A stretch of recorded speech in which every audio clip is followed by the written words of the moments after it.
Yeah.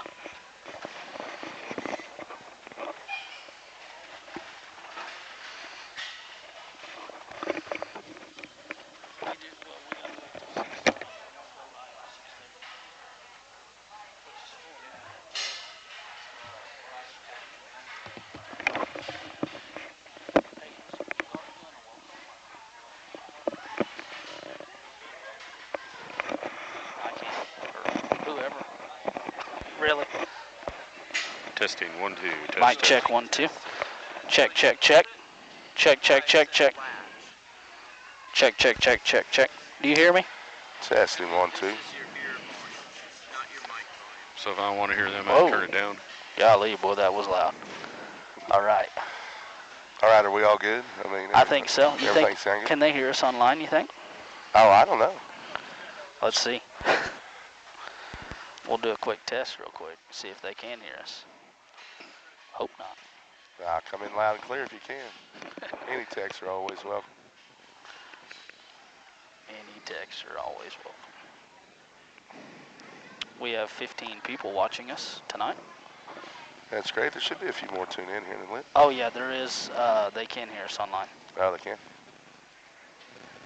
It's auto-generating our... How do we turn this off?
Check, check, check.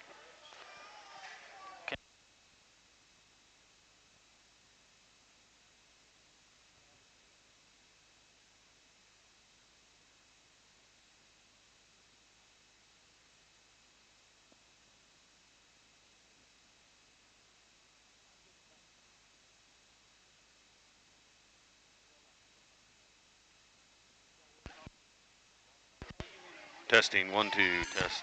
Testing 1 2. Testing 1 2. Mic check 1 2. Testing. Testing 1 2. Testing 1 2. Mic check 1 2. Sounds good to me. Sounds good through my ears. 1. Perfect.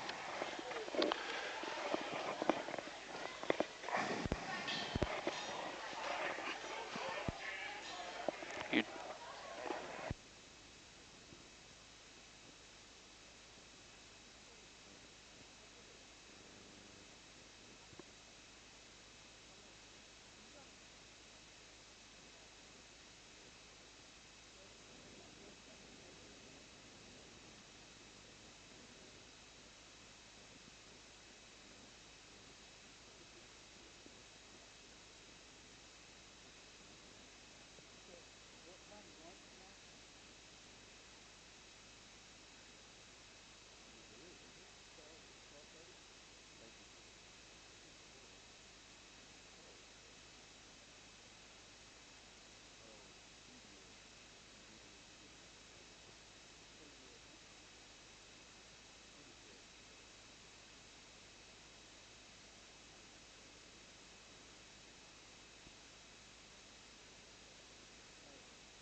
Testing 1, 2.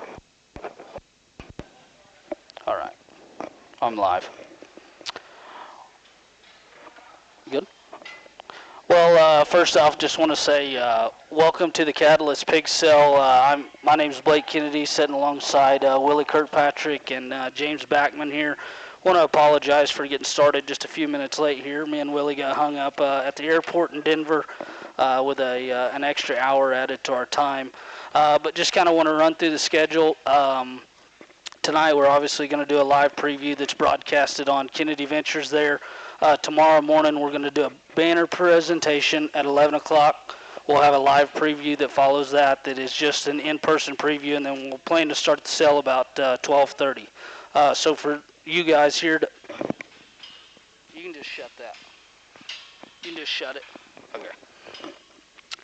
So for you guys wondering here, we've not made a sale order yet. That's kind of what one of the things that we're going to do here tonight. We'll have those available first thing in the morning with pedigree information, as well as other information provided by the breeders.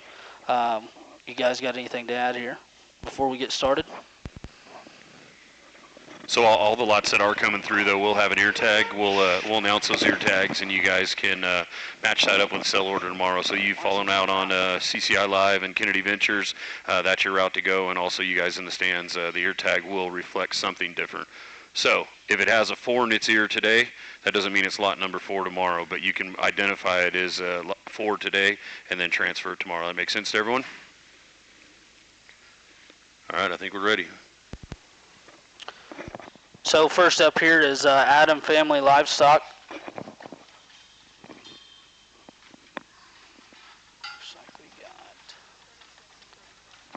So we got lot 36 and 37. Lot 36, 6-6, is a dark cross barrow promotion Goosebumps, and lot 37, 7-5, dark cross judgmental, never before.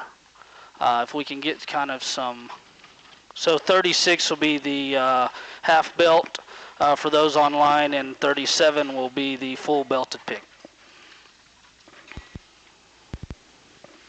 Yeah, and Adam's family comes in here, and certainly, you know, this part of the world very well known for what they do, and just dominant up there, you know, in their part of the world and on this northeastern part of the country, and you can see why. And Derek and Scott probably take a lot of credit for what happens here, but we all know the ladies do the work back home and get everything put together. And we'll start off, you know, we'll talk them in sequential order here. 36, that belted or half belted barrow that comes out here. I mean, just one that from a pattern and just general build standpoint, you know, that one has to excite you, gives you a neat look up front, got some elevation at that shoulder, you know, probably the right amount of muscle and spread when you get down the top side of that skeleton, and yet, you know, there's one that comes at you with some width and some dimension. Just looks like a very feedable pig, in my opinion, one that you don't have to get real tricky with what you do, just kind of let that thing be what it is, keep it on some 18% feed the whole way, and just watch that one get better and get more to it every single day.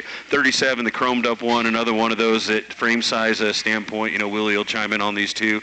That one looks like that's got a chance to be a heavyweight barrow, in my opinion, 270, 285. You know, you get that one up and reach those max weights that are normally 280 out here. You know, that one has the frame and the pattern for it. Looks like he could go ahead and win his class. I really love that one through the center section of his body cavity, that added, you know, shape and dimension it has to that rib cage to go with that spread and mass up high. I think that's a nice kind of barrow, Willie.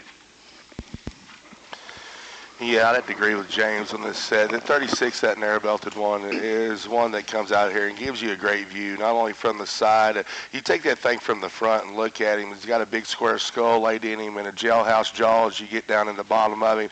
His crease and the way he opens on the backside of his skeleton. And as James said, the right kind of muscle on that one. One that's got a hip that can reach and go very square behind. We just come out of OIE there, and it took those kind to get in the top, and I think it will in every setting that you go to these days because the pigs are so good. The 37 bear is one that has the length and extension and running gear for days as we get out here. You look at that guy, and man, he looks like one that you can put the hammer down whenever you need to and press on that one and make him a great big good heavyweight. And with that said on there, you got to love his toe spread up front. You get in behind that guy, and I think he sets his hock squares. So I think a great pair here that the Adams family brought us. Yeah, and a couple things to add there. I messed up the notes there, but so the Goosebump sow on this lot 36 is actually a Hilty bred sow that come from Hilty, and he's no stranger to the pig industry. And then we look over here in the sow on the bottom side of lot 37 is straight from the Travis Perry herd, which they say has just been a generator over the years for this firm.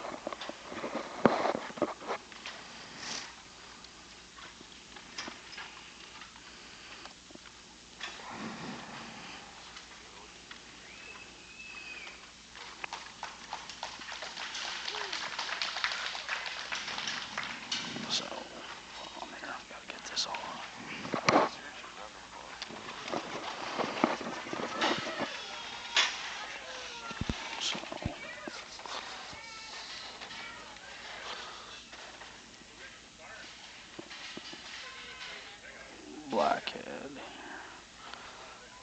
Which one is this one over here? What lot is that?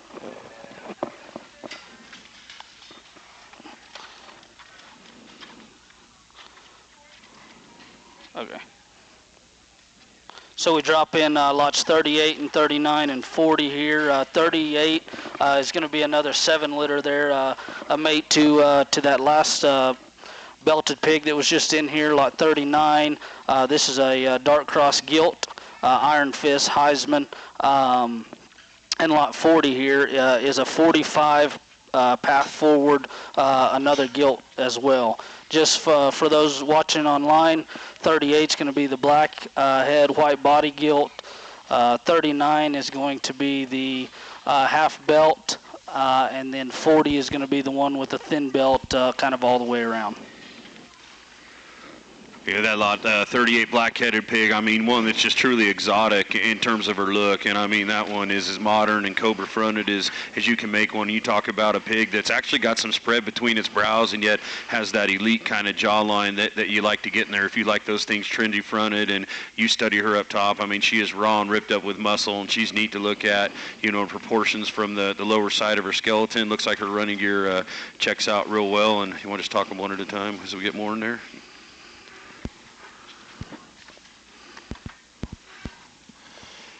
Yeah, I agree with James on that blackhead. Very, very good, and I think he hit the nail on the head when he talked about her. We get into the 39, the half-belted gilt, and there's one that comes to us with the same kind of look, and that one is just super sexy from the side. Maybe just a rib shorter than the blackhead, and that said, and still one I think's got a great turn to her rib as you get in her. Shape in that one is very, very good up high, and theirs looks like one that, as James said a while ago, that looks like an 18er that can go the distance because her feet and legs are simply just so good. And as she gets out here and rolls out here, I think awfully good there in your lot 39 and a half belt. Yeah, and agree with Willie there, and I thought those barrows set the pace pretty high, and you get into these gilts, and maybe just a little more next level in terms of their feedability, and to kind of finish at the end. And that belted gilt that we're going to close with there and talk about, she's one that when they first come in, I mean, that one is captivating. She simply just grabs your attention, and she has the it factor, the wow factor, that first impression that she gives you, just so good. From my standpoint, proportionality speaking, she sets the bar very, very high. A combination gilt that's complete and yet has some wow factor stuff. That's what it takes to get done at the end. Looks like one you're going to want to take to just a little slow and easy and kind of roll her into where she goes. She's going to have plenty of stuff to her, but you keep that back end of her skeleton in check with the right feed program, and that's simple to manage. We'll tell you about that too. But I mean, she has look, proportions, and balance that it takes to win at a big level.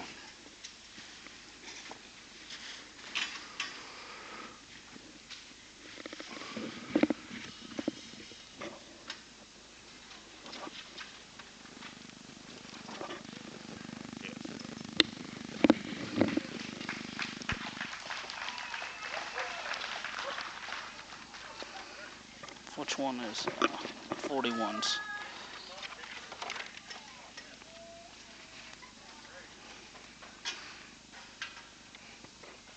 All right, next in the ring here, we'll talk 41 first. This is a dark cross gilt, boatload out of line. Boatload is a fully loaded next intention from Ott and Young. that was actually the Supreme Champion boar there at Oregon State Fair. I actually had an opportunity of watching that one online, and James, I think me and you actually talked about that boar. I really like that boar a lot whenever he sold. So we'll just go ahead and talk this gilt, and then we'll get to the next one.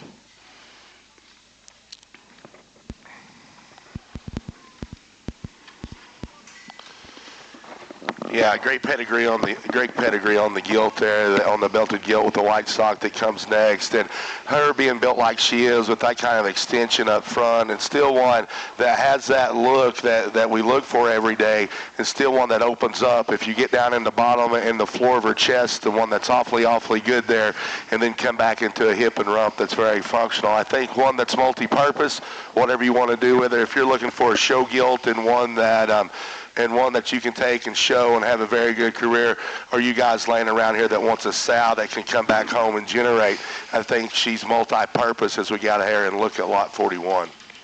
Yeah, and that looks like one to me, Willie, that, when you go in the pen, that's probably not the one that just captivates you. That's not going to be the big, massive one. That's not going to be the one that just has that giant top and giant rump in her. But when you really start breaking her down, and for those of you who are watching online or those of you who are sitting in the crowd, if you don't have a lot of judging experience, those pigs that are built right and have everything going the correct directions and have just enough of everything, those are the feedable kind of pigs. So don't be scared of feeding one like this. And she's in there with a blue one that's going to be fun to talk about. And obviously he grabs your attention from his mass, but that feedability, that lateness and maturity she has, and again, like Willie says, that's what makes her, a triple threat. You could jackpot her, you could show her as a market hog, take her home and breed her. She's got a lot of good things going for her. Yeah, there, and this 42, the blue gilt is actually just a mate, is another 14. Blue barrel, correct? Or blue barrel, I'm sorry, yes.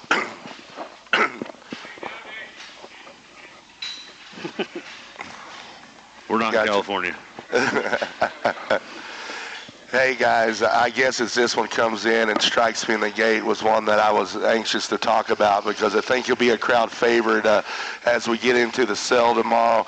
Not only is uniquely colored as he is, and one that you guys know with the skin products and stuff that we have out there today to make that one a very dark one and a dark blue one, he's going to have a very unique look. And still with that said, that thing screams high quality and expensive as you get out of here and look at him. We talked before on elite ones when you put a cage that's round in them and ones that's maturity pattern was awfully right and still can function real good. There's one that I think a great deal of that I think will be real fun tomorrow, or whoever gets him to feed him, I think they'll have a great time with him. Yeah, that's a neat looking barrow, and he's a shortlist kind of hog, and if he fits your budget, just inventory that thing and have a lot of fun. And Blake and Willie are coming off OYE and sitting there watching those barrow shows, and Willie Judge Denver, and I'm telling you, them pigs that are up in the top of those classes and winning those classes, they got big motors and big centers in them, and that center cavity in that one is just so good. And yet to get one that's that big and massive and opened up in his blade coming at you and gets away from you that wide and spread, I mean, that thing is real good on his feet and legs. And just there's really nowhere you're going to question that guy right now. Is it going to hold up? A lot of times you can get those ones that have extras. You're like, well, if this holds up, that holds up. That guy reads to me like he's one that's going to stand the test of time and be a fun one to show. Make sure you get him in your barn because you don't want your competitor bringing that one in against you on show day. Extras with no problem is a great thing, James. Which one's 19? Black one?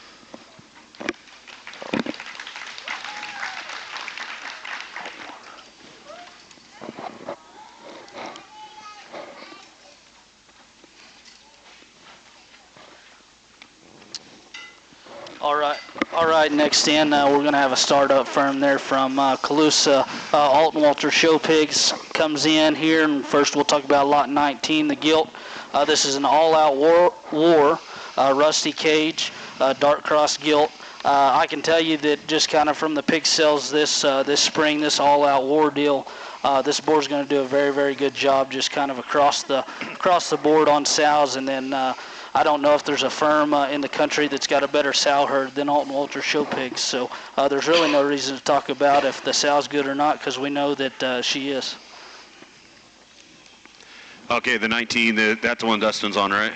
Dustin's driving around the primarily black gilt there. She got a little white on this side, but Man, I'll tell you what, for a little tiny girl that's sharp looking like that, I mean, she has a big fat hind leg on her. She's got a big coo when you get back beside her, but man, her quality certainly doesn't in there. Another one of those that, you know, as a guy gets to judge a show here and there, when they come in and they just have that modern slick front end in them, and, you know, they're so neat to look at down that top side, and the length, to get a pig that's long fronted and has some length in its hip and still the correct length in the center part of its body, getting it shorter, that's a difficult task. Normally you get short everywhere, long everywhere. We call that proportions nowadays, but that gilt proportions like an elite show hog would. You can run that one market hog, you can run that one breeding gilt, doesn't matter to me. And obviously, Will, you know, you talk about coming out of the Ottenwalter firm. I know they're startup and only been doing it a couple of years and inventoried some good sows, as Blake said, but you know, certainly there's generations and generations of just horsepower. Warm blood, I guess, is the term that people use if you're talking about breeding one of these later on. Oh, most definitely out here, and we get in that gilt, and I didn't actually know there because I didn't look before it came, but when they said All Out War on there, that's a boar that's been on a lot of people's short list here lately, because the boar's been doing a fantastic job. And I think if you'll look of how those pigs have sold online, it's been very, very good. And as Blake said, when it comes to just straight quality of the sow herd there at Alton Waters, you know you're tapping into the heart. He doesn't bring one that's not out of one of those kinds. So I think she's a triple threat gilt as well, as we talk about here, and we talked another one like that a while ago, but one that has the look, the extra extensions. I think lines are going to be right in that one with a great big hind leg when it comes time. That one should be pretty popular tomorrow, I would say. Next up, we'll talk about lot 20. This is the Barra, the belted Barra here in the center that's fixing to be on the stick. This is actually a clone of Tricked Out number 2. This 9-litter pig here, I know that I was talking to Russell and them after their March sale, and they had told that they were going to keep a lot of 9-litter keeper gilts back in the barn, and they wasn't going to let them go, just how deep those litters were.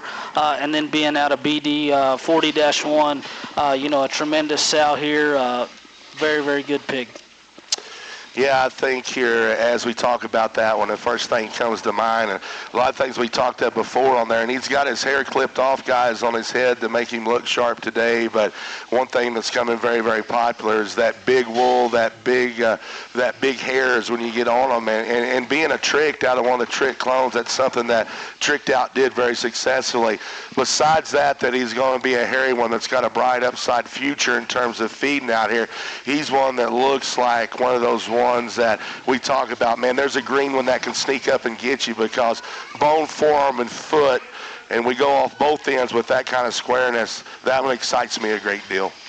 Yeah, and Blake and I are fortunate, you know, working a lot of the Ottenwalter sales, or all the Ottenwalter sales, we get to see a lot of these pigs, and then being out in the part of the country where they are, these are the pigs that kind of nip you in the butt when it's all said and done. You know, sometimes these aren't the popular ones, but Dustin's over there shaking his head. When you get a skeleton that's built elite like that, and like Willie says, you know, them fuzzy ones are popular right now, but set that aside. I mean, that is a skeleton you want. I will tell you one thing, someone who feeds pigs out of the Ottenwalter firm, and you know, someone who's been around a long time, that one will not be short on muscle. That one will not be short on power when it's all said and done. If you're going to miss, you want to miss with a little less in terms of maturity and bloom at this stage of the game from this firm. That pig looks like he has the look, the pattern, and the balance of skeleton and quality of skeleton to be an awfully, awfully good big one. You got to show August, September. I would not be afraid to run this guy all the way to September. The way these things grow, you would be a winner chicken dinner, in my opinion. That's a good feeding barrel. Next up will be lot 21 here. This is a 27-litter Tricked Out clone number 2 again on a May We All sow. Kind of one thing that stuck out to me here, guys, is this sow that this gilt's out of, they actually lost there in May. Not sure why that they would be letting go of a gilt that kind of looks like this. This is a true breeding piece that you could take. I know that they've built a lot of things around this sow there at the farm.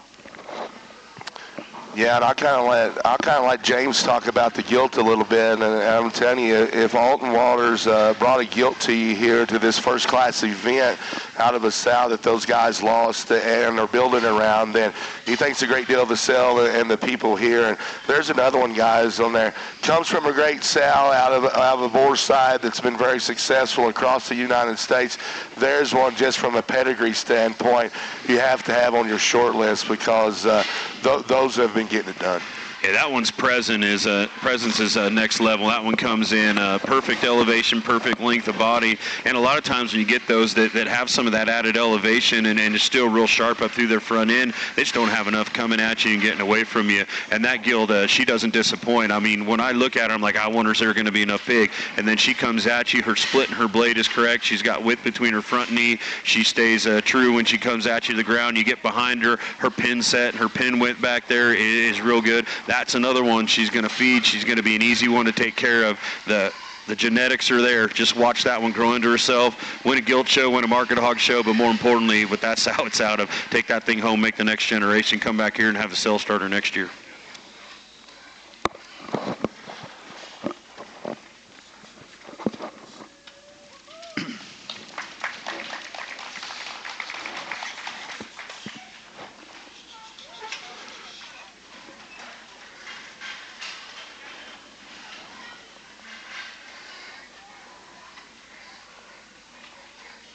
So next up we got Triple C show pigs.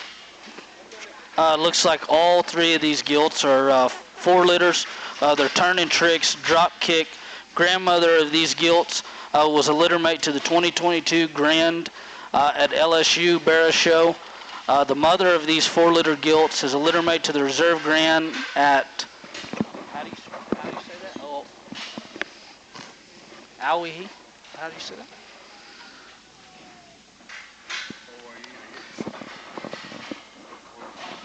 Yeah, it's got to be Hawaii. Hawaii? Oh, Hawaii. Yeah, that's what I was thinking. County Fair there in Idaho. That was actually sold in the Catalyst sale last year. So pretty cool deal here. Lots of breeding value and predictability in these 3. Oh, I would most definitely say that. I had the privilege to see that the litter mate there to the grandmother of those and one elite specimen when it comes to that 2022 Barra there at LSU. And I think you get out here and look at this group and gilts that are similar in type and kind with a great bottom side on there and still that turning tricks bull shaping those things. And I think they'll stay together. And James will talk about a little bit probably where they can go because I think there may be a different endpoint on a couple of them out here just according to what your situation is. Yeah, and we'll start by talking about the lot 1, the belted one in the center of the ring there. And, man, she sets the standards and the bar pretty high. That's a salty little lady, in my opinion. And, you know, the Catterson firm, they do a tremendous job making pigs. Those females they have in there are absolutely elite, and they breed them with some of the best boars in the country that generate, and they spend a lot of time matching up genetics, and every year they have stuff that you want to buy and that you need to buy if you're looking to make progress, either as a breeding program or out there in the show ring. And that lot 1, man, she just does so many things so good. To get one that's stout featured and yet blends so well and just so smooth, and her transitions from her front third, middle third, rear third, it's hard to tell where one stops and one starts, and that's what you're looking for. Balance, basic build and type with some wow factor in it. She's a pretty good little lady. Hey, we get out there on the lot 2 gilt, and I think there's one there that, guys, that one's going to be a very unique one when it comes jackpot time because of her extra look that she has and extension that she has, and one that looks like when it gets time to really put down and get to it, there's one that looks like one that you can feed aggressively and harder, and as we get to heavier weights, one because her feet and legs are so good, I think that's another one that can take it out there, and she can take a lot of it. You know, there's some that won't respond and won't do what they want to, but I'd say this pedigree out here, there's one I think long term that one can get the job done for you in the end. Yeah, that final one, that lot 3, that thin-belted one, and you like them hairy and you like them fat-legged and big pod. You just ran into her, and unique to get that kind of feature and to get that kind of fuzz on one that's a little bigger in its outline, a little more extended in its makeup. Normally that comes with a lot of refinement and a lot of small foot size, but that is not where that gilt lacks. And again, get down the top side of her. If you're looking at that one from the top down, her spread and her width and just her volume that she has down the top side of her skeleton is very good. She's green. She's futuristic. I like that about her. Most importantly, though, that stoutness, that look, and those big hind legs and big feet are what get me really excited. You know, James, about that one, if I was sitting in the crowd, I probably wouldn't tell anybody about her if they asked me which one I thought was the best because, you know, she's my kind. We just come out of an OYE gilt sale that averaged just a little over 12,000 there in Oklahoma City, and there's one that you drop her in that setting, she looks like that when she gets big. There's one that's very, very expensive. Great set of gilts. Congratulations to that firm.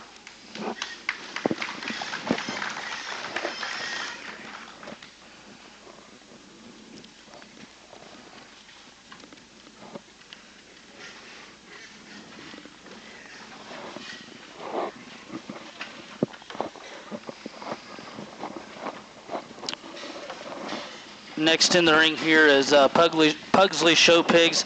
First we'll talk about lot 22, which will be the Dark Cross Barrow 3-12. This is a Pursuit Timber. Quick note here, said that the barrow's been stout from day one, has only gotten better. Well, there's no doubt about his stoutness, and there's no question that we'd probably be out of that timber line of sows because if you go back to timber and talk about those, that's a boar that had extra stoutness, and he was a generator of it too as you get down through there. There's a lot of those pigs out there now out of the timber line, and that's one thing you can consistently say about him. Stout since birth, I bet he was, with one kind of noggin like that, and big skull, and still one that's clean in his throat, and we get into him there. You got a big round cage, and his motor good. May have to work on him just a little bit in terms of his blend there, but still with that one set on there, there's one I think that you put the feet down. James can probably tell you where he's more geared to because I think that's probably pretty important on that barrel whenever it turns time because when I think you turn him loose, that's when he's the best. Yeah, and I think that pig, you know, knowing what Pugsley's do and the kind of hogs that they breed, that one's going to have some go in him, and you stud him. He looks like a pig that's going to grow and get where you need to get to when you need to get there, and that's how he likes his pigs. And I agree with Willie. I mean, that for a big, stout, powerful one, and you know, one that's got a big motor and that kind of muscle in him, man, that one is really loose and really flexible. But you get him down to the end, you burn some of that front end off of him, so he's just a little better blend or a little sharper up through that front end. Clip him up there. That guy could get in the mix. A lot of places out here in August. I don't see that being a problem. Next, we'll talk about lot 23. This will be the Duroc Gilt. Over here, she is a Awakening Green Bottles loaded goat. It says that this is their first time raising Durocs and that they're hooked. I'm going to tell you that if they all look like that, you better continue to raise them. I'm going to say if this is your first litter, you did really good on that set because, hey, Awakening Green Bottles, what a great pedigree as we get into them. And then you look at one, and I'm the first one that these guys will tell you at the table how stout I like them, and sometimes it's not the best thing in reds, but with her maturity and the way she looks, there's one that I think can be a big gamer down the road because still stoutness of skull, jawline, and great big feet and toes on her. There's one that can still motor. I guess I'm pretty high on that one, James. Yeah, and I agree, and she's unique, and what you say about, you know, her stout skull and all that, I agree. I also agree that a Duroc's got to be a little greener when you go, but if the rest of her body follows her head as it goes, what you're saying, that is going to be an awfully good one. You see she's got her head up on the light over there, and that takes her to a whole nother level of just look and style and presence, but man, when you got that kind of foot size, that kind of skull shape, and yet you're green and futuristic from the shoulder back, things are gonna be real good in this red breed. Feet and legs check out well. That's the amount of muscle. You don't want any more muscle in a red one, in my opinion. You don't want any more with the skeleton. If you do, it's a train wreck down the road further. That one's very, very feedable. Going to be an awfully good pig. You guys out here, Oregon State Fair, you know, that one literally could ring the bell and start that. Different parts of the country, that one's good enough to load up and you know, catch the front end of the classes at the exposition, NJSS type deals too. Yeah, she'll be small. I'm guessing she's January born. Is that her pedigree? January 4, so you know there's classes for those, but she can hang out there with the big girls at those major shows. Next will be lot 24. This is a Berkshire Gilt He-Man kicking rocks. Quick read right here. We just want to be upfront and honest with everybody. It looks like she's a 6'5" underline, so just kind of keep that in a note. We don't want to hide anything. Appreciate the note left on that one. Yeah, and a Berkshire Gilt here, and that underline, you know, check where you're going. Pedigree-wise, are we good on pedigrees on them? Yeah, pedigree is good. Berks can be one short. A lot of them have to be 6'6", but Yeah, pedigreed Berkshire female here. Sometimes a judge may pick on you a little bit for it. I wouldn't get hung up on that with her. No. I mean, I'd really tie into that one. And there's pieces of this pig that, just talks to me like, man, that's Willie pig. Like, that one's busted open his blade. That one's just big in that center part of its cavity. That one's massive when you get in behind it. Gives you a burly look. And probably want to take her a little slower, burn some off of her, because when you get all that stuff, sometimes you get a little coarser, a little rounder. And being a Berkshire hog that's prone to that, and being the type she is, those things might get out of hand. But man, you manage that one, and she has a lot of stuff that most of us are trying to feed in the pig to get there that's already built into that hog for you. Yeah, James is right. She strikes me as one, as my kind, and as I come around the country and see those on there, then that one gets me excited and just what she can do, because there's one in the end you're not going to have to worry about if you got enough or not, because you're going to, and that kind of big mug and body and round cage in one, and still one that can go out here. I agree with James on there, and maybe one that in the end you might have to trim on just a little bit, but the extras that she possesses is what makes her next level. And hey guys, if you're worried about that underline on there, I wouldn't worry about it too much. A very high quality pig there that we have in the Berkshire gilt that they brought to us. 9 wean wouldn't be, or 11 wean wouldn't be bad, would it? I'd say it busts the average these days.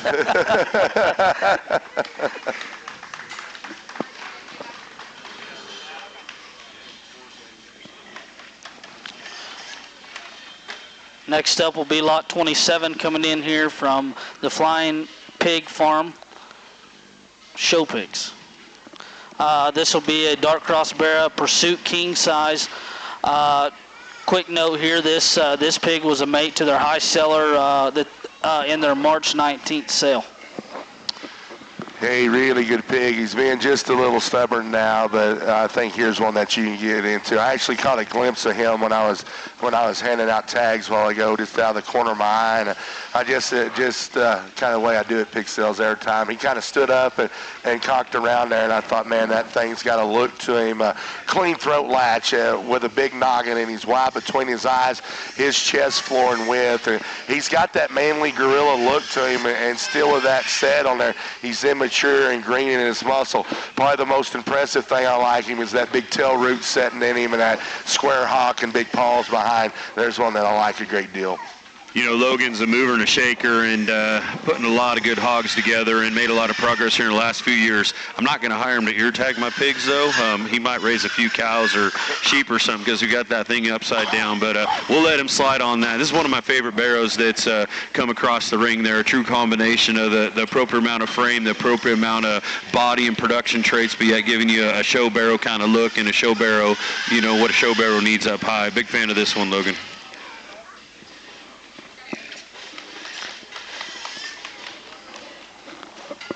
Next here will be lot 28 and 29. 28 is going to be the light cross Barra, and then the lot 29 is going to be the dark cross boar pig. These are both 145 litters. There'll be a Pursuit. First rule, Wedding Blues.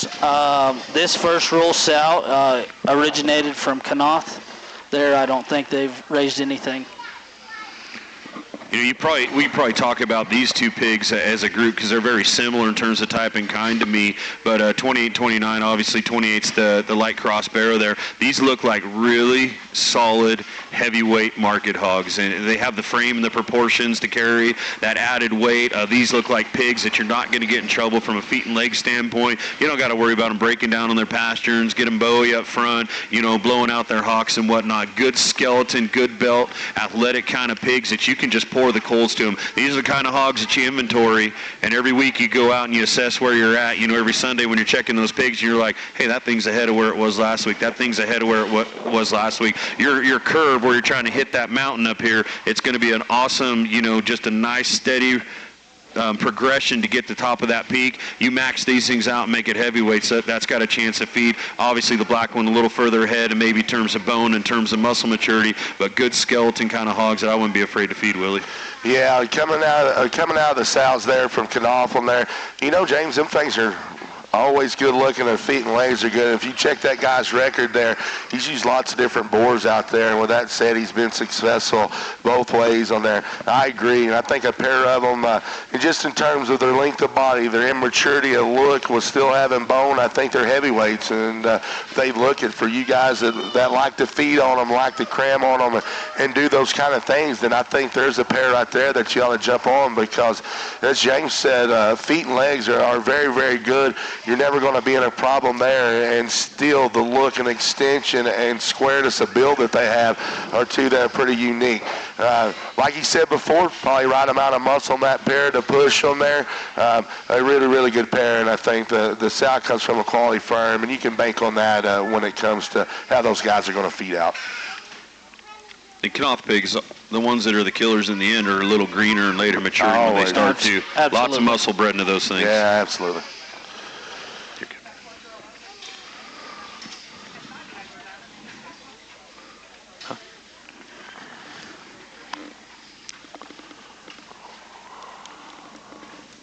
Next, we'll have lot 25, which will be the dark cross Barra. Lot 26 will be the dark cross gilt. These are Pursuit, Dirty Mind. Dirty Mind's a Dirty Secret Visionary that's a littermate to the trade secret boar there at SGI. This is a very powerful sow that's got a very bright future here at the pig farm. Hey, we have 25, James, is that right, in the male pig and the Barra, and then 26 on the gilt. Yes. Hey, I think a good set here, and there's another Barra that comes around a lot like one we taught before there, one that that extension and look and still stoutness and squareness of back and blade in that one's really good, and you take that one, take about hip and hind leg is one that's very good.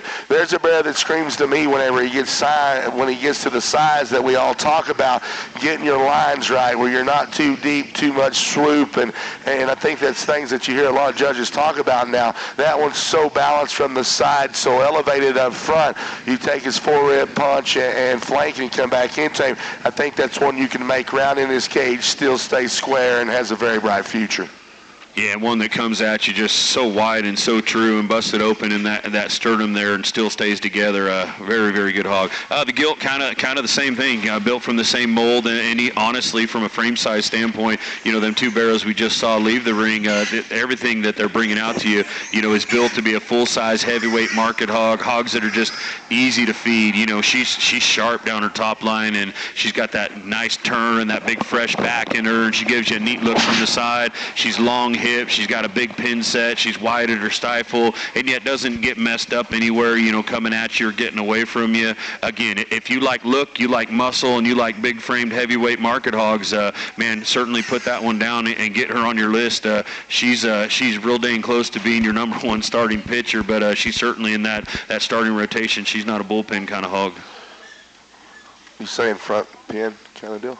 Front pins? Oh, yeah, front pin. I said that? She's quick. No, you didn't say that, but that's what I thought on there. If she hits the ring, you're going to be quick to the top of the line for sure. Hey, big tails and those things, too, for you guys listening online. It's a thing that always an indicator, normally a foot size, so very good there, too. Yep.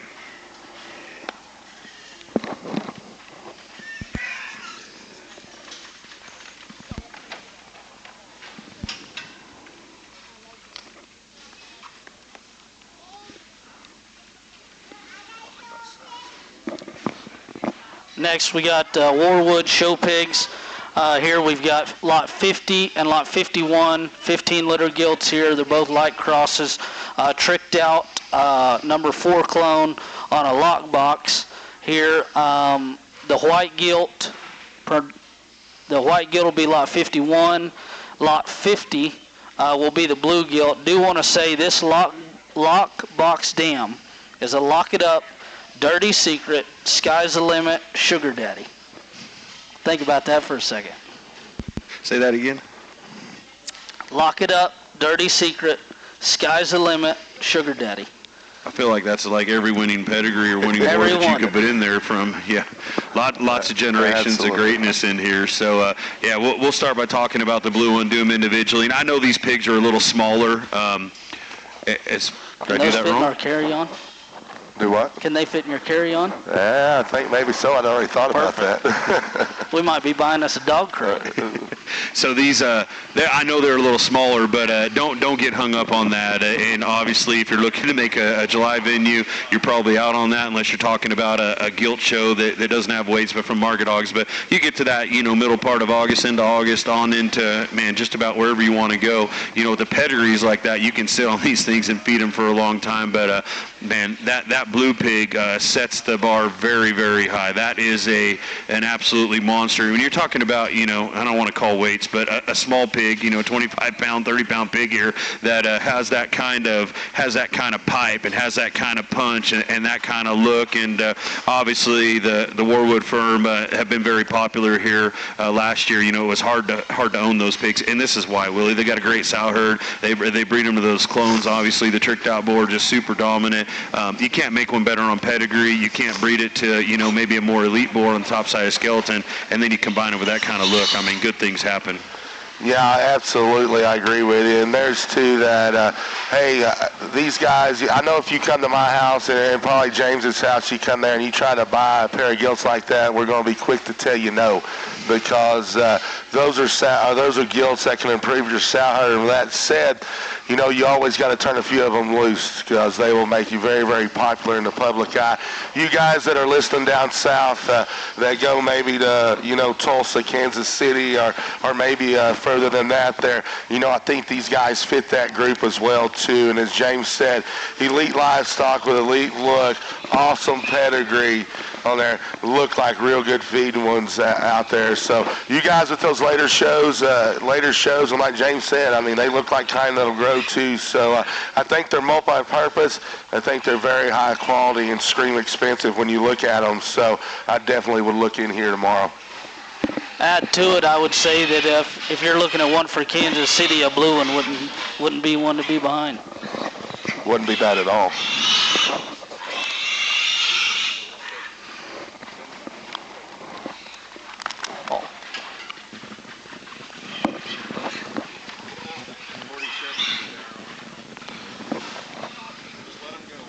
Coming in next here, we've got the 14 litters. 47 is going to be the Dark Cross Barra. 48 will be the Dark Cross Gilt, and then 49 will be the another Dark Cross Gilt.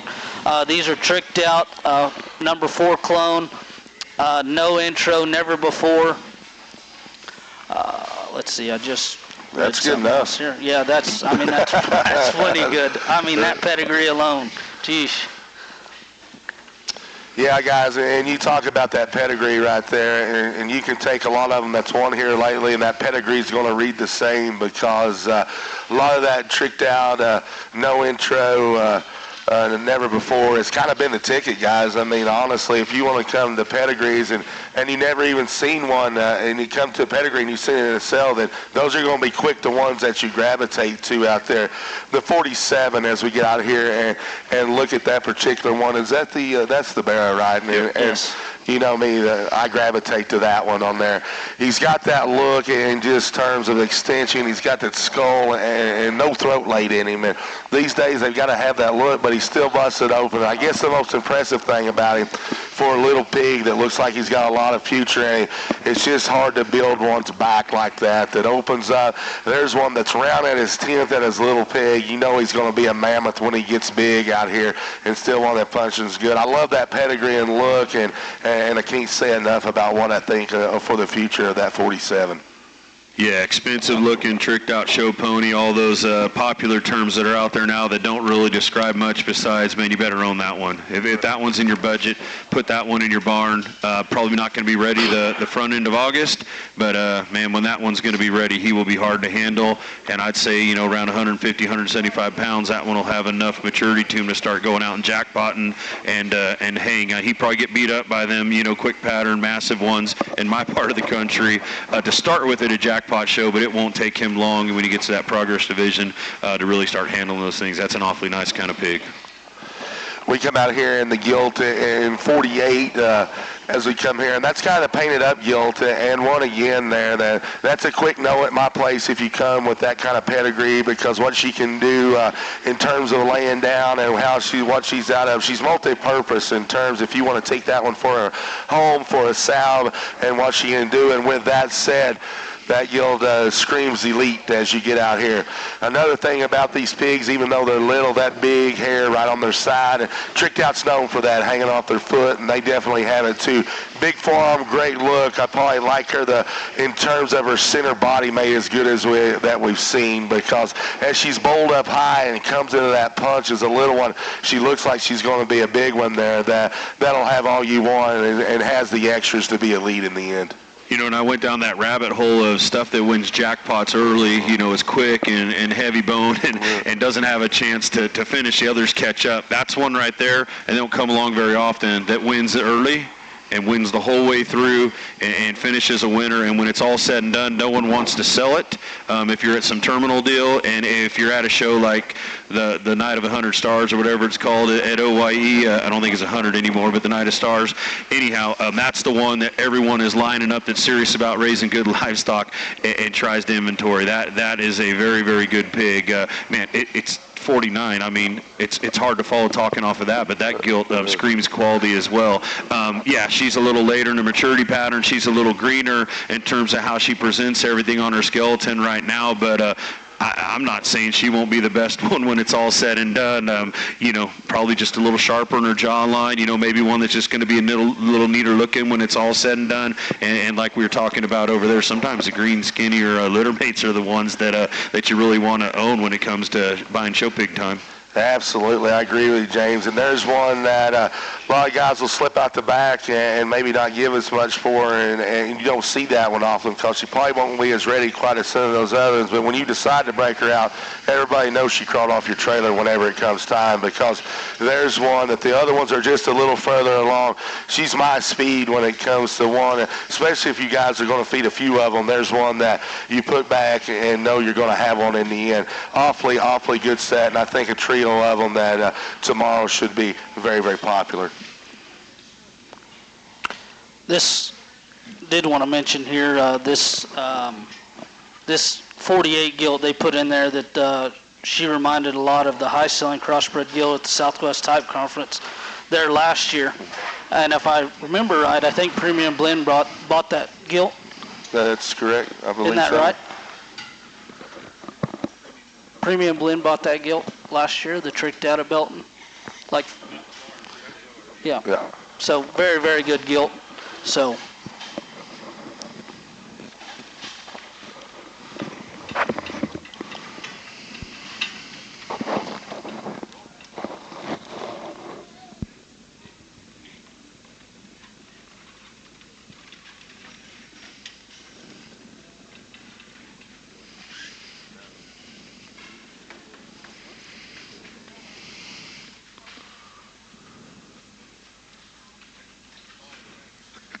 I wish.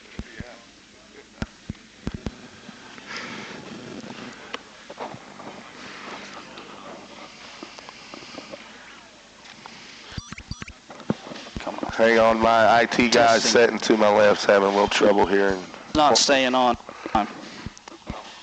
double click. There we go. Okay. You got to listen to the guys when we start. Thanks. 30 and 31. Sorry. 31 and 33 RR livestock here. 31 here first is quite frankly no comparison, never before. The dam is a litter mate to Fafo at Corbs. 5-3 is a litter mate to the high-selling Lot 1 gilt out of their first online sale. But quite frankly, is a boar that you ever heard of him? Never heard of him.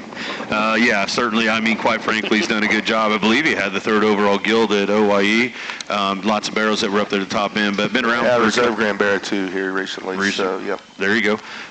But yeah, certainly a boar that probably needs no introduction, and at Premium Blend where we talked about. But man, that boar's absolutely dominant out of that warm-blooded sow that you have down at Stephen Mark Gray's, and no question, you know, that it's out of there. The quality that this barrow has, and the skeletal quality, I guess, is what I talk about. That one's width at his blade is just so good, and that turn and that curvature, that upper portion of that guy's rib cage, and it comes into a big, full, square kind of rump. Just looks like a really easy feeding kind of barrow to me that's got a little extras there, and one of those you probably at some point going to want to slow down and just let the rest of the skeleton catch up with all that bulk and mass it has, but certainly an athletic one that has a lot of power and a lot of punch to him. Yeah, and Blake just on the memo there he wrote, and he just wrote here on his paper this sow on there, because you get into the no comparison, never before line, and as we talked before, that one's very, very popular line of pigs that have fed traditionally well, and these look like the kind. I'll talk about that gilt, and one I think there is one that's got a bright future in terms of one that's styled and put together very, very well. For a blue one here in terms of her cage and her set in there, I like that one awfully well, and one I think that can probably get along as we come with the darks as well. And you guys that are online that do have the split, there's one that I think can play hardball whenever it comes time, because her extra look, and one I think will be a heavyweight too, James, whenever it comes time, and in terms of one that can really get it on. There's a gilt and a pair out of them. Great sow line, and I think have a great, great future to them out here. Yeah, it has that fuzzy, dense, kind of burly look to her as well, and still got some elegance up front. So nice pair here from R&R. Want to make sure that these are not mates. Right. We're not mates, Chris. That's right. Correct. That's correct. Yeah. So the gilt is a hot missile, major league, next intention. The Barra is quite frankly no comparison, never before. Right. Just want to make sure we're clear on everything. That was my bad on there. Still doesn't change about the gilt though. Super shag, super stout. You can talk about the gorilla things about that one like all the young kids do these days. So one that's very, very good.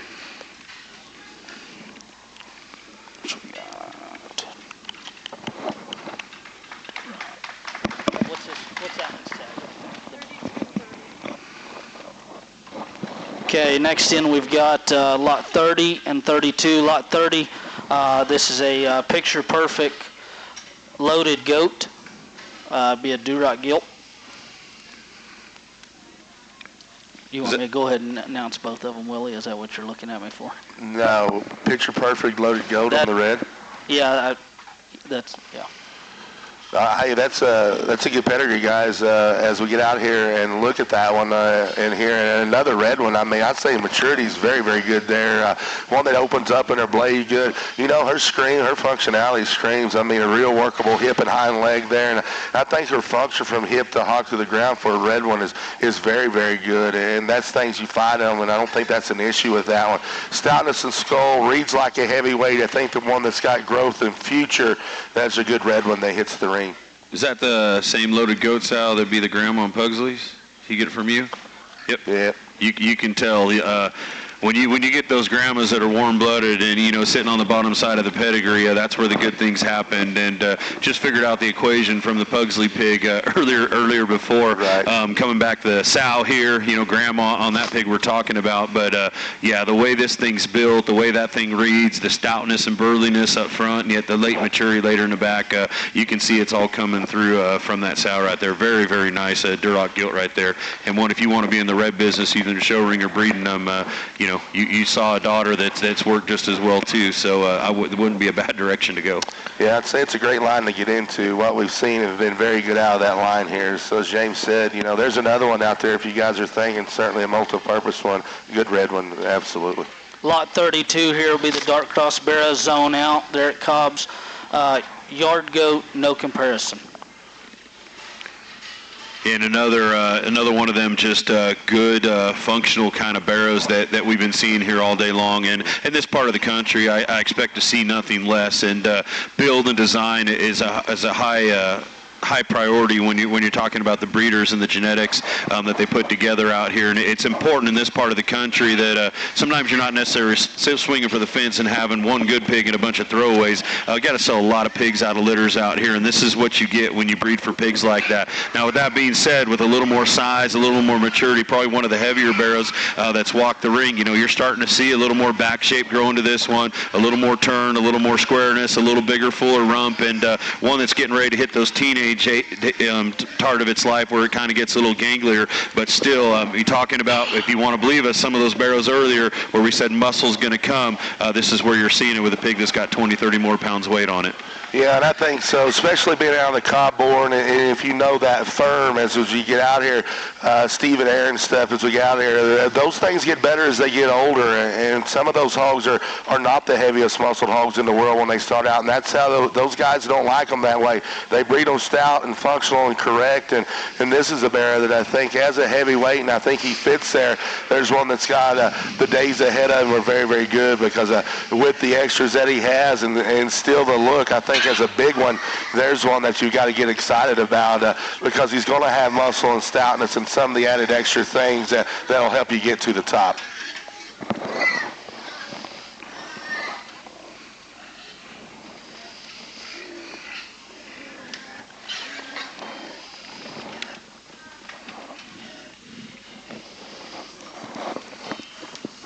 Lot 34 and Lot 35 come in here. This Lot 34, the light cross, is an Urban Legend. Next man up, High Interest. Who's the breeder? Or livestock Yeah, sale. Man, I can tell you this sow, it says here, was a bred gilt purchase from Kane Super Sires. I remember seeing Urban Legend there as a little pig there, and we had the opportunity to sell him there in the exchange, and boy, he was impressive. And I know that his first set of pigs there did extremely well, and then we're starting to see the sows go into production as well as the second set of pigs. Right, got to see Urban Legend there and talk to those guys that actually live there in Oklahoma that raised that boar. And if you're in tune on Facebook, and my good friend in South Texas, Mr. Rory Doolin, keeps it hot on when it comes to the Urban Legend pigs, and that's a pig that him and Canes have got a lot of faith in, and then now they're bred south from there. And if you know the Kane firm, they're just not selling sows, they're selling something that they think will generally work and be better for the people that get to purchase them out here. The Belted Barrow is one, I guess, that strikes me from the Urban Legend stuff that we've seen out there, is one that I think has got to get you excited. And James can probably tell you more about where he hits at and where he goes in terms of size-wise, but his extra length and extension and that kind of paw-in one is one that's going to get you a long ways, and never with the Urban Legend side that I think you'll ever have to worry about muscle there. So I think are very, very good, and I'll let James talk a little bit more about where they fit in the Blue Barrow. Yeah, and I mean, both of these pigs obviously have a little more added weight to them, and a sack of feed less you got to put into them to get to your end point. And some of you guys still searching for those July venues. This is a great place to go, great place to start. You might even be able to get into some of those mid-late June categories here. And at the same time, you want to slow roll them. There's plenty of pig there and plenty of stoutness, and you want to play that maturity game.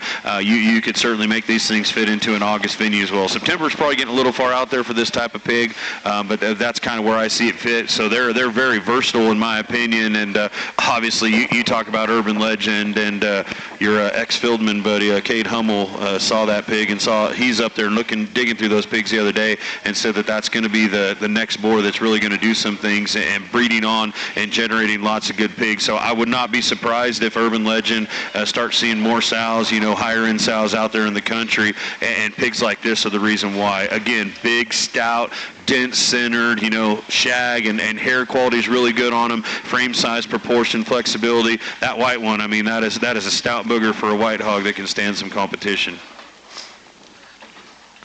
Lot 35 would be the dark cross right now, breaking rules, checkmate.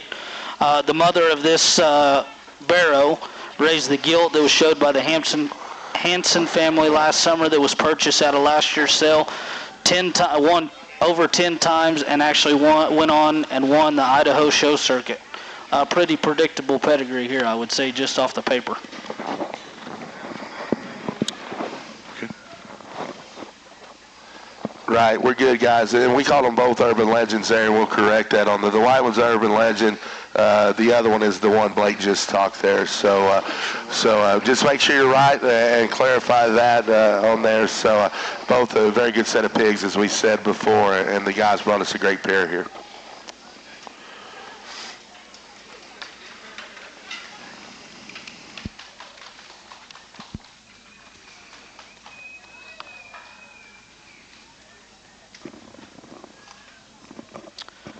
We drop in lot 10 here from Lober Show Pigs.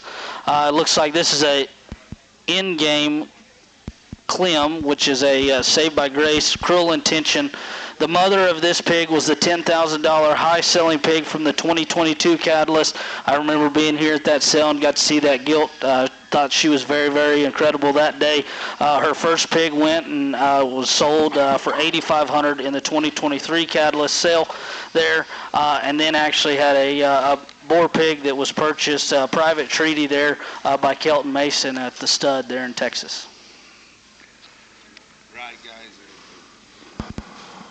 Right, guys, and you want to talk about the in-game line and the boar that stood the test of time. There's one that, guys, that he just keeps making them good, and maybe better now than he was whenever he first hit the circuit, because the predictability in those guys, they're not always going to be the stoutest one as babies in terms of shape and muscle, but by the time you get there, the way that guy's bred and most of the sows that those boys have put him on there, they did it for a reason, because those things get super stout. The mobility of those guys are second to none. The hair and density and quality to just rib shape and body is second to none in the in-game line. And we see a lot of them in our part of the country, because there's a lot of guys that use that in-game hard. And his sons, I think, that just come out are very, very popular as well. There's a guy for you guys around here, one that I don't know. I think he's both ways. He's more quality, and as you get into him, if you want to cut that one and get it on, I think he's one that be at the top when it comes time for you to play ball.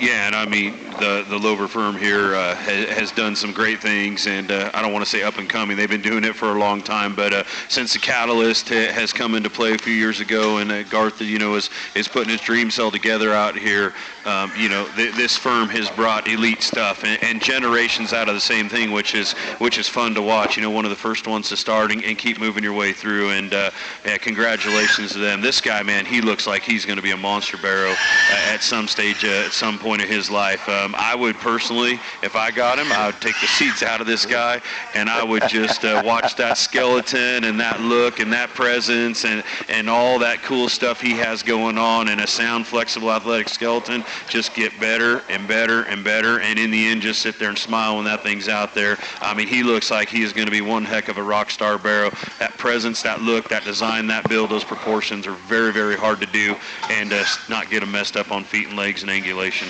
Big time pedigree right here. I think we just come off OYE in-game sires, the champion light cross there at the Oklahoma Youth Expo, and then I want to say he also sired the Reserve Hampshire there that was campaigned that actually went on and did good. So very, very good pedigree.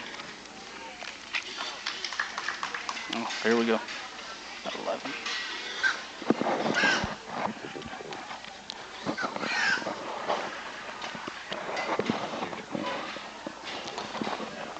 Following suit here, this is lot 11 and lot 12. Both be dark cross boar pigs. Same pedigree as the last pig that left. There's no reason to just go over that again.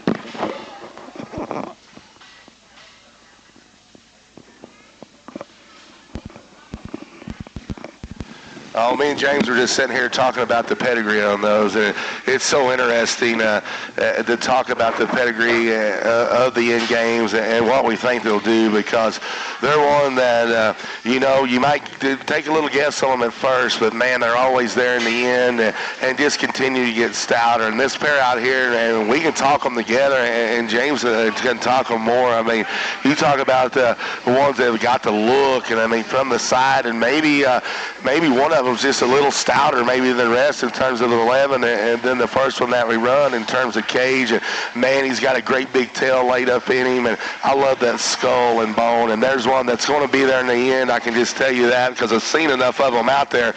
There's one that probably gets me very, very excited out here. The young one, or the greener one out here, is one that you can bank on, because those are what they look like in terms of just the way that guy's built. He's got that extra look, and he's got that extension up front. We talk about tallness of shoulder this day, and we do that sometimes in sacrifice width, and that guy doesn't do it at all. And big hip plate in him, and he's still square behind. I think a very good trio with the first one that come out, and this pair are right there with him. Yeah, and I mean, proportionality speaking, balance, just so good in this pair of them. And I love how he ran them out, separating the one out and then putting these two together. It's simple to me. I mean, if you can own any of these three, you go ahead and do it. But this pair right here, if it's the same money, and let's just say they choice them when it comes down to time and you get them, it's real simple. Do you like feeding a hog that's got just a little more stuff to it in terms of cage, in terms of burliness, in terms of stoutness? You're going to feed the wider belted one, and you're going to ease that one along in its feed program the whole way, because it's all there. If you like them a little sharper, a little bigger backed, a little rawer, and you like to kind of manipulate how that body blends all together in their skeleton, you're going to go that direction. I don't think there's a right or a wrong way. It's kind of just what you're comfortable with in your feeding program. If you get them both in your barn, I'd just go ahead and do that, Willie. Oh, there's no doubt. And Blake said a while ago, and they said, if we run all three of them together, I just give him the big swipe on there. So if a man can do it and can afford it, I think it's pretty simple. Is that when you say which one do you pick and you say all three? All of Yeah, them. just We'll swipe take them, all. guys. Let's go. Well, as we get these out here, we're going to bring 13, 14, 15, and I promise you, whenever I got on the airplane this morning, I didn't think that there would be three gilts with a pedigree that we could tap into that's like this. These are the three mate sisters to the three barrows and boars that we just looked at. I can tell you can drive thousands and thousands of miles trying to find gilts that have pedigrees that is just like this. Oh, my. In game, saved by grace, cruel intention. Oh, my. James, it's your turn. I'm ready to fire, but you go ahead on there. Well, I just got excited over here, and I'll try and keep it G-rated. But, man, when you go through the boys and they're, from a place like that with sows like that, and then you get into ladies like this, I mean, it just makes you want to own them even more than if you just visually look at them. So I think I like that you're in the barrows through in front, and then you come back with females like this, and obviously we're not all litter mates here and whatnot, but, lot number 13 is the one on the far side of the ring there. We probably need to talk about all these individually with the quality that we have here. But, I mean, you talk about one that is elevated and just unique up at that point of her front shoulder and the way that neck ties on the top of those shoulder blades and got the perfect jaw line. And then you start studying her and you talk about that and you're like, man, you got another one of them big skull, stout-featured ones coming at you, big center body in that thing. And, man, she bends in the right places. She's flexible in the right places. She's got the extras, but I mean, most importantly to me, to put that kind of look with one that's that kind of stoutness, Willie, I mean, that girl looks like she's going to feed and be a big dog. Yeah, straight up gangster prom date kind of deal there. You just can't go wrong with those that look like that. And you talk about her, and guys, we could talk about her for a long time. And there's one, those guys will have to, when I talk to them in the back, I'm going to have to check their melon just a little bit and make sure they're all right for turning these loose, because a great pedigree again. We get into the 14 gilt as we get out here, and there's one that comes even stouter in terms of skull as you get into that one, and one that reads is one that's going to go on and get big, and that line, guys, I can't scream to you enough how good they get, and that one's made right, and maybe probably not as just quite far along, maybe as the 13 gilt is, same kind of proportions as you get back into a big hip and square. Those are ones that you imagine what they can look like as feeders and guys that purchase pigs, and in the end, those are the kind that always come out and hit you hard. Another very, very elite one here in the 14 gilt. Yeah, and probably not the one you just draw to, but certainly the one that gives you a great chance to succeed at the end, and probably the one that maybe is going to shock the world when it's all said and done. Lot number 15, the final one that we talk about. Man, and you can tell the way these things get around the ring and their soundness and flexibility, you don't got to worry about that. But just another unique looking one. This one's probably the combination of the two we just talked about. Has some of that burly center of the lot number 13 and some of the unique look and frame and extension, lateness and maturity of the 14. But I'd call 15 the combo gilt of the pair, and that's the one the young lady's on in the center of the ring. And obviously they're not whip broke and they're not participating here. But if you got that thing to settle down and pick her head up and level that back out, which she will once she gets broke. That is a very, very elite skeleton. That is a very, very elite female there. And again, you throw your darts which way you want to go. That's probably the one I land on if I'm trying to own one of these today, Willie. Yeah, you know, my good friend at home, Blake Goss, and Goss Livestock have been hot, and they probably dealt with the in-game deal as much as any. And I can tell you, if you go to the Goss firm and you see one that looks like that, that's going to be a rent only, and that's been pretty popular for them because they're not going to sell an in-game that looks like that one with that unique look. And I agree with James, you know, man, I like them all, and she's sure on my short list. Very, very elite set. Thank you guys for bringing those to the Catalyst on there. I know a lot of people wouldn't do that, but very, very good set. These guys need a round of applause. Very, very awesome.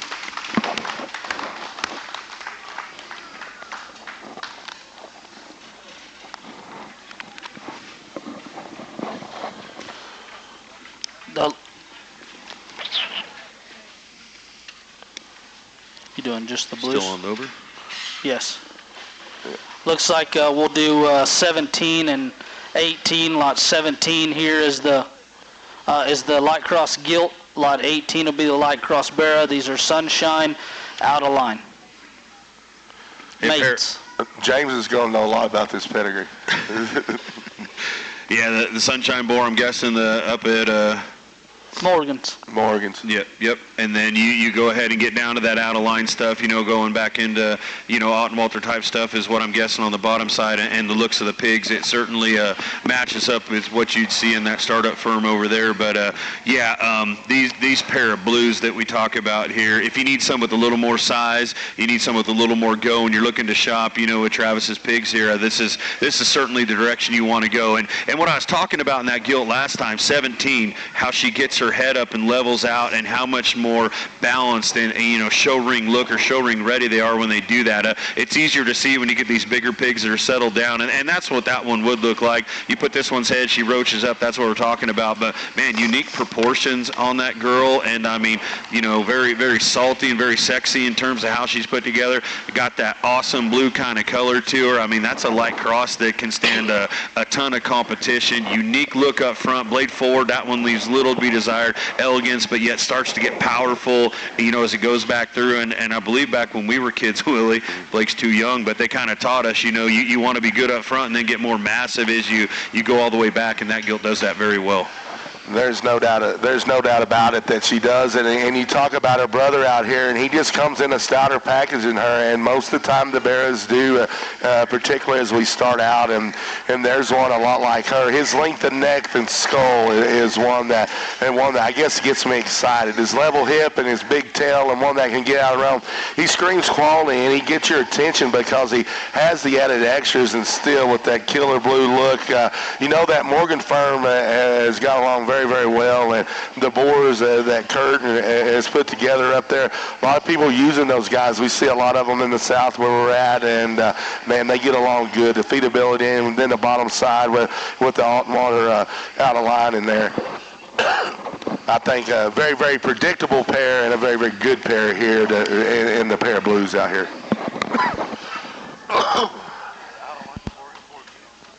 Hey, might have been. Hey, guys, that might have been. Hey, that's a double bred Morgan there. Hey, we got it wrong on the bottom side. That out of line is the Morgan boar, not the Ottenwater boar. So another one, too, I can say the same things about. I think Ottenwater bought him from Morgan. It was the wedding night follow-up. Yeah, maybe so. Yep. We're good, guys.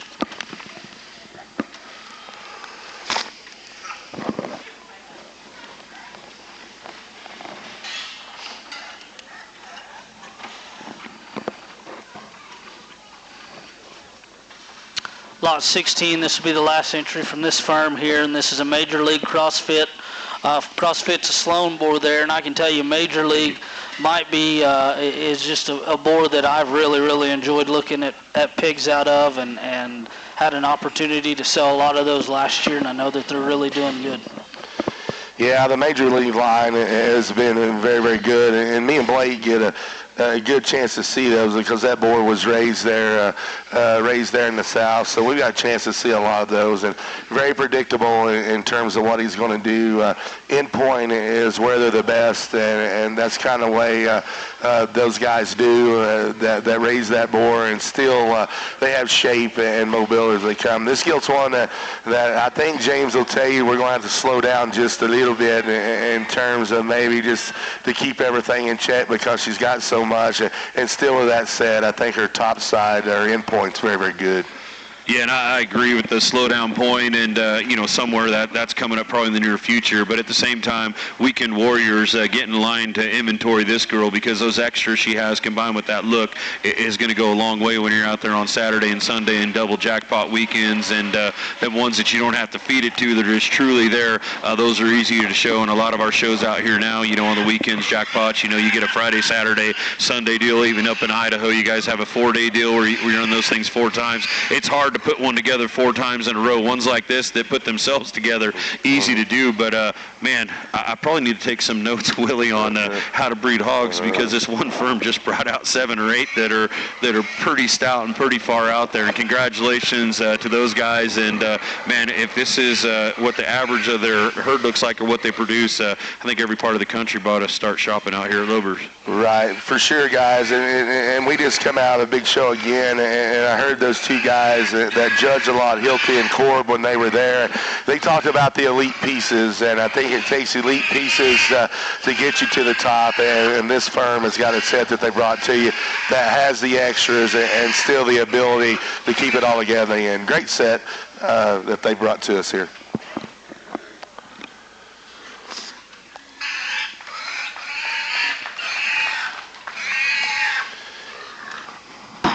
I thought they were done on the end games, and they just kept bringing them. Yeah. Mulbauer comes in next here. This is a dark cross gilt pace car next contestant. It sure is exciting here. I can tell you, I remember driving out to Hilty's 2 years ago last fall, and I fell in love with a pig there, and I called Ted. And he liked him just as good there, and I helped him get that guy there headed to Arlington. And I can tell you he's just done an absolute tremendous job. This sow was actually a bred from Alton Walters in 2022.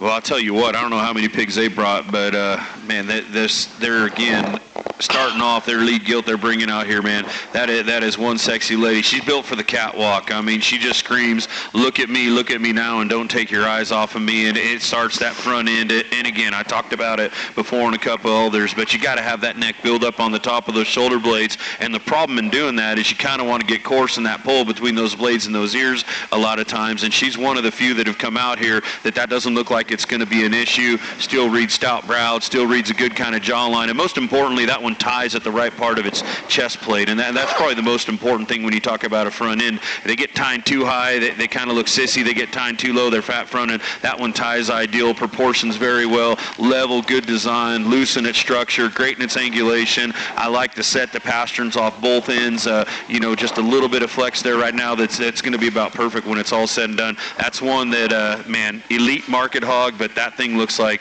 she needs to be a big green crossbred kind of gilt in my opinion.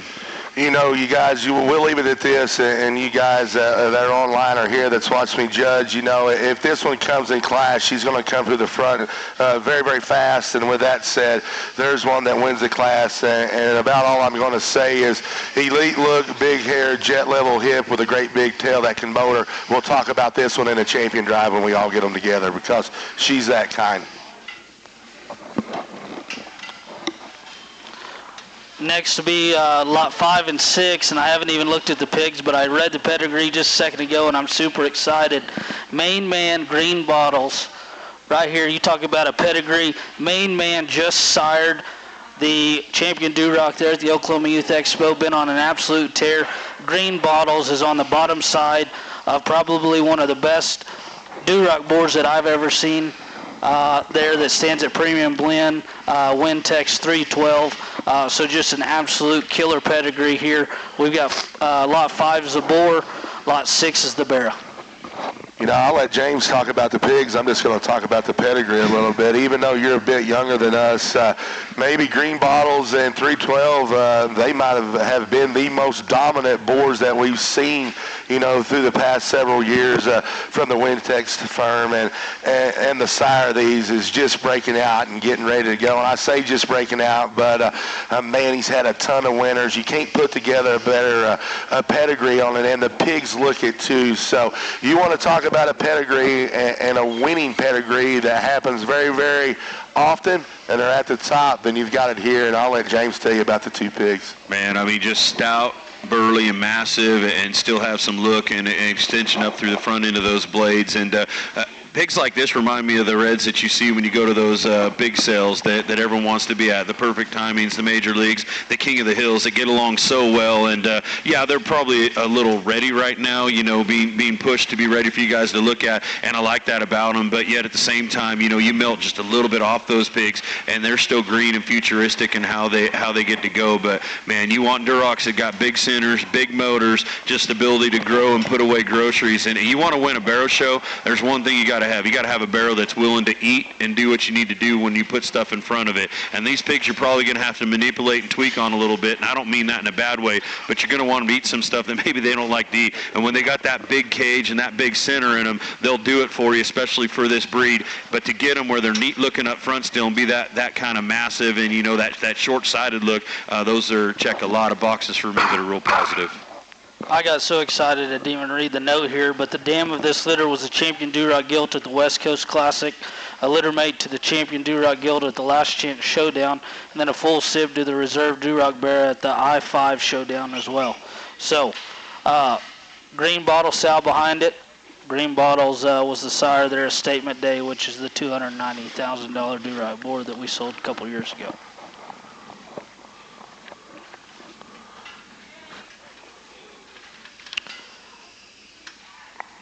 Lot 7 comes in net. Oops, sorry.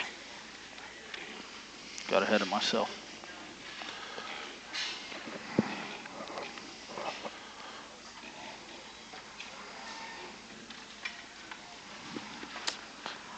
Lot 7 comes in here. This is a purebred Yorkshire Gilt, a TikTok Uproar Dominator. Yeah, we don't get a lot of. You got more? Well, I was just going to say this firm says that they don't do pure Yorks often, so bringing one out means that she's very good, and I can tell you she is.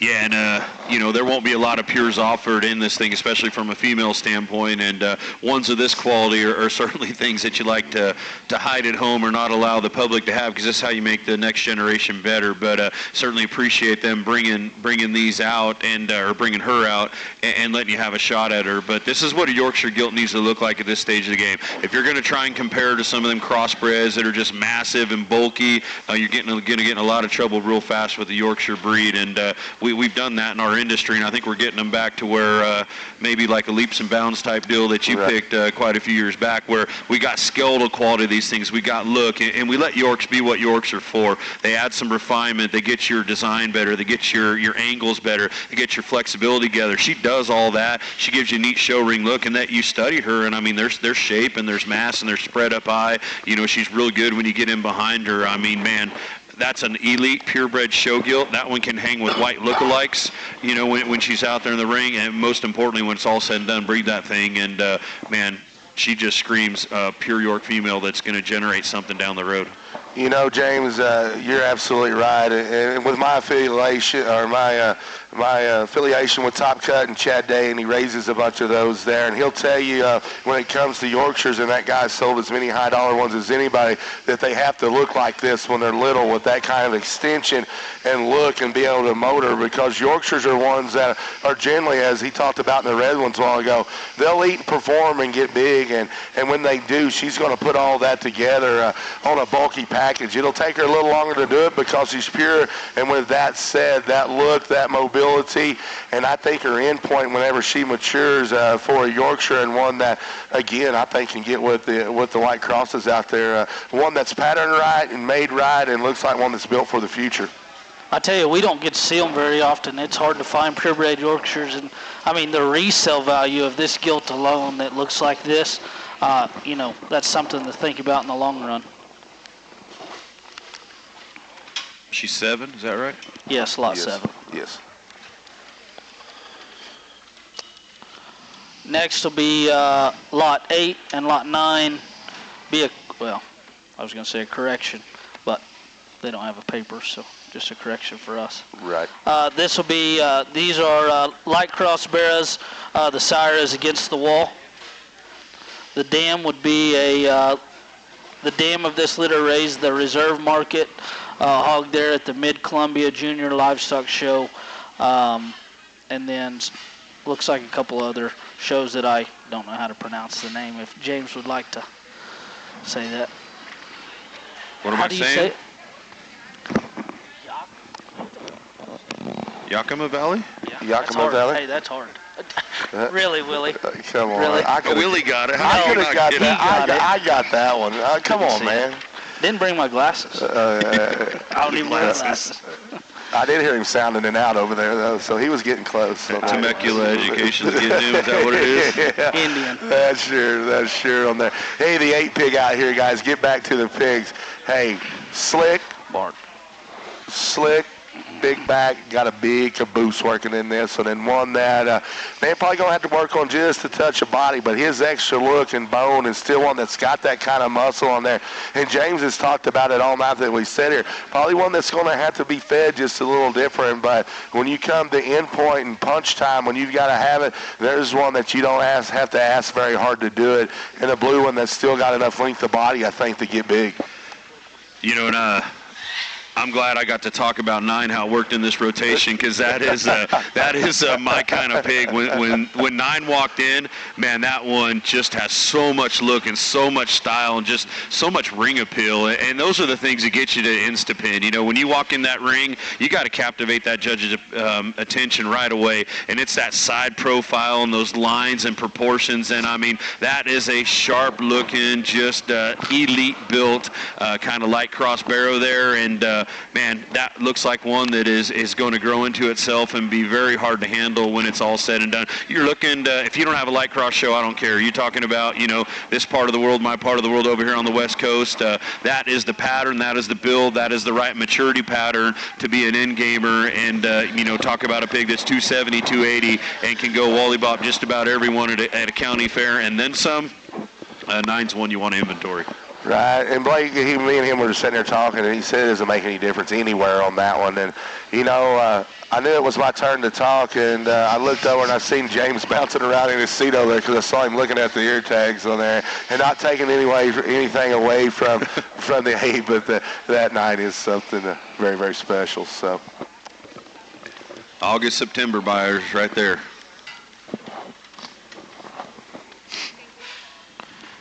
Next will be the Bar G Ranch here. Looks like we've got lot 44 and 46. These will both be 7 litters. Both gilt, dark cross gilts. All out war, dirty secret.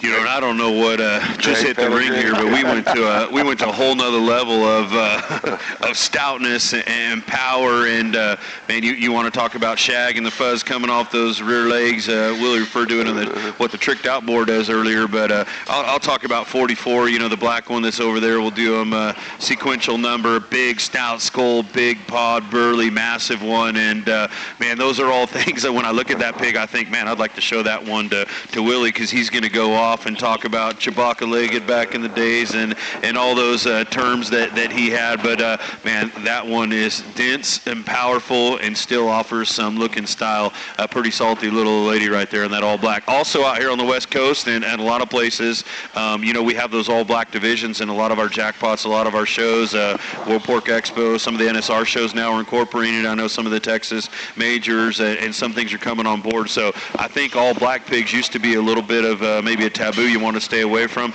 Never mattered much to guys like Willie, Blake, and I. You know, good hogs are good hogs, but now they got their own divisions. It's even more intriguing. Not just do they have their own division, but they've been winning. I mean, you look at the major shows of the last 2 years, and you stack up the color patterns on what's won, all black pigs might lead the way. yeah, they might lead the way, Blake, and I agree with you. And I'll talk the other one here because he's very, very good. But James knows me, and when the black one hit the ring, I started bouncing around in my seat just a little bit, and then he got me again because it was his turn to go first. So, very, very good one there, and the kind that I gravitate to. So, that, hey, the painted up gilt or the half belted gilt out here is one that we like a great deal here. And a litter mate to that black one, and that one said she's just a little sharper looking and more elegant, and probably, guys, she's got as much hair in terms of rear leg and front leg and bone and form on there. There's one with the right clit job you can do a lot of different things with, and she has the extras, and you can make it even look more exotic with the things we're doing to them now. And with that said, she still has the elite look of one that's going to get big backed and big pinned with a big tail, and still this pair of gilts are very mobile off the rear too. Good pair here, and definitely bred as good as any that we've seen.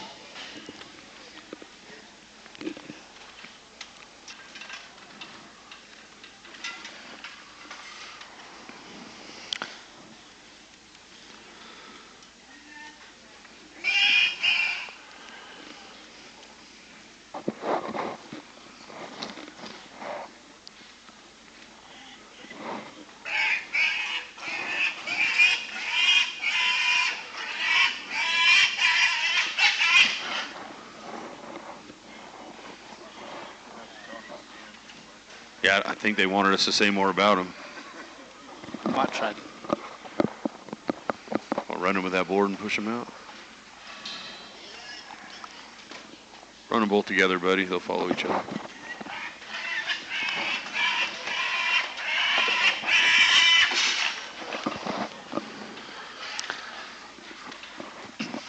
We got 43 and lot 45 coming in. This 43 is a Berkshire gilt. Bubba Gump, Jimmy Juice. Bubba Gump is a board that's there at the Sandy River Show Swine. This Jimmy Juice sow was purchased in 2022. One of the last Berkshire litters that was born there at the Oregon State University before the Swine Center closed. This was the first pick out there that out of a dam that in 2022 had a Berkshire male hog that was successfully campaigned there. Says there on the bottom line, don't let the genetics be passed. This is a little bit of the Oregon State University history. Yeah, guys, and hey, that Oregon State thing had happened a long time there, and I can tell you I went to college at Oklahoma State and won that we truly valued what we could do at those universities and set up things that were good. And here's a chance to tap into maybe some lost time there, and you look at the gilt and one that you like just a great deal in terms of bulk and mass, and one that you can really get into and still got that extra good look in terms of her body. She may be as stout noggin and as good bodied and as round cage as any of them that we've seen today, and still mobile and can go. She's one that probably had to be manipulated just a little bit in the end in terms of just making her sleek, and that's not a bad thing because I think she's got enough bulk to what we have out there today to do those things with. It'd be pretty easy to do. Oh, yeah. And, the fun on this, the legend of the OSU, the other OSU, right? Oh, yeah. It's kind of confusing, but the OSU Beaver side of the swine thing on the bottom side there, great. But, boar being up at George and George as a place up there, Sandy River, we certainly know exactly why this pig looks like it looks like that.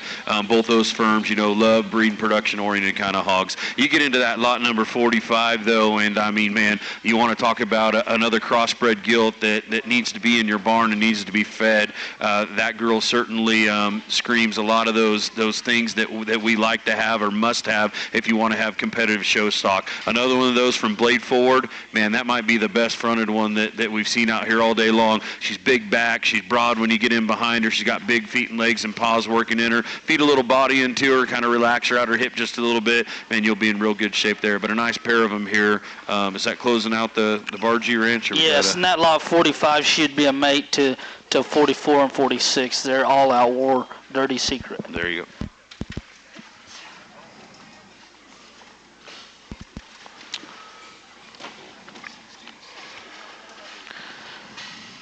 lot 60 and 61 from Hayden Hogs comes in here, and I can tell you just when we put this sell order out tomorrow, I hope guys that's watching online just killing time from our part of the world, just study the pedigree, and I feel like we're going to get several phone calls.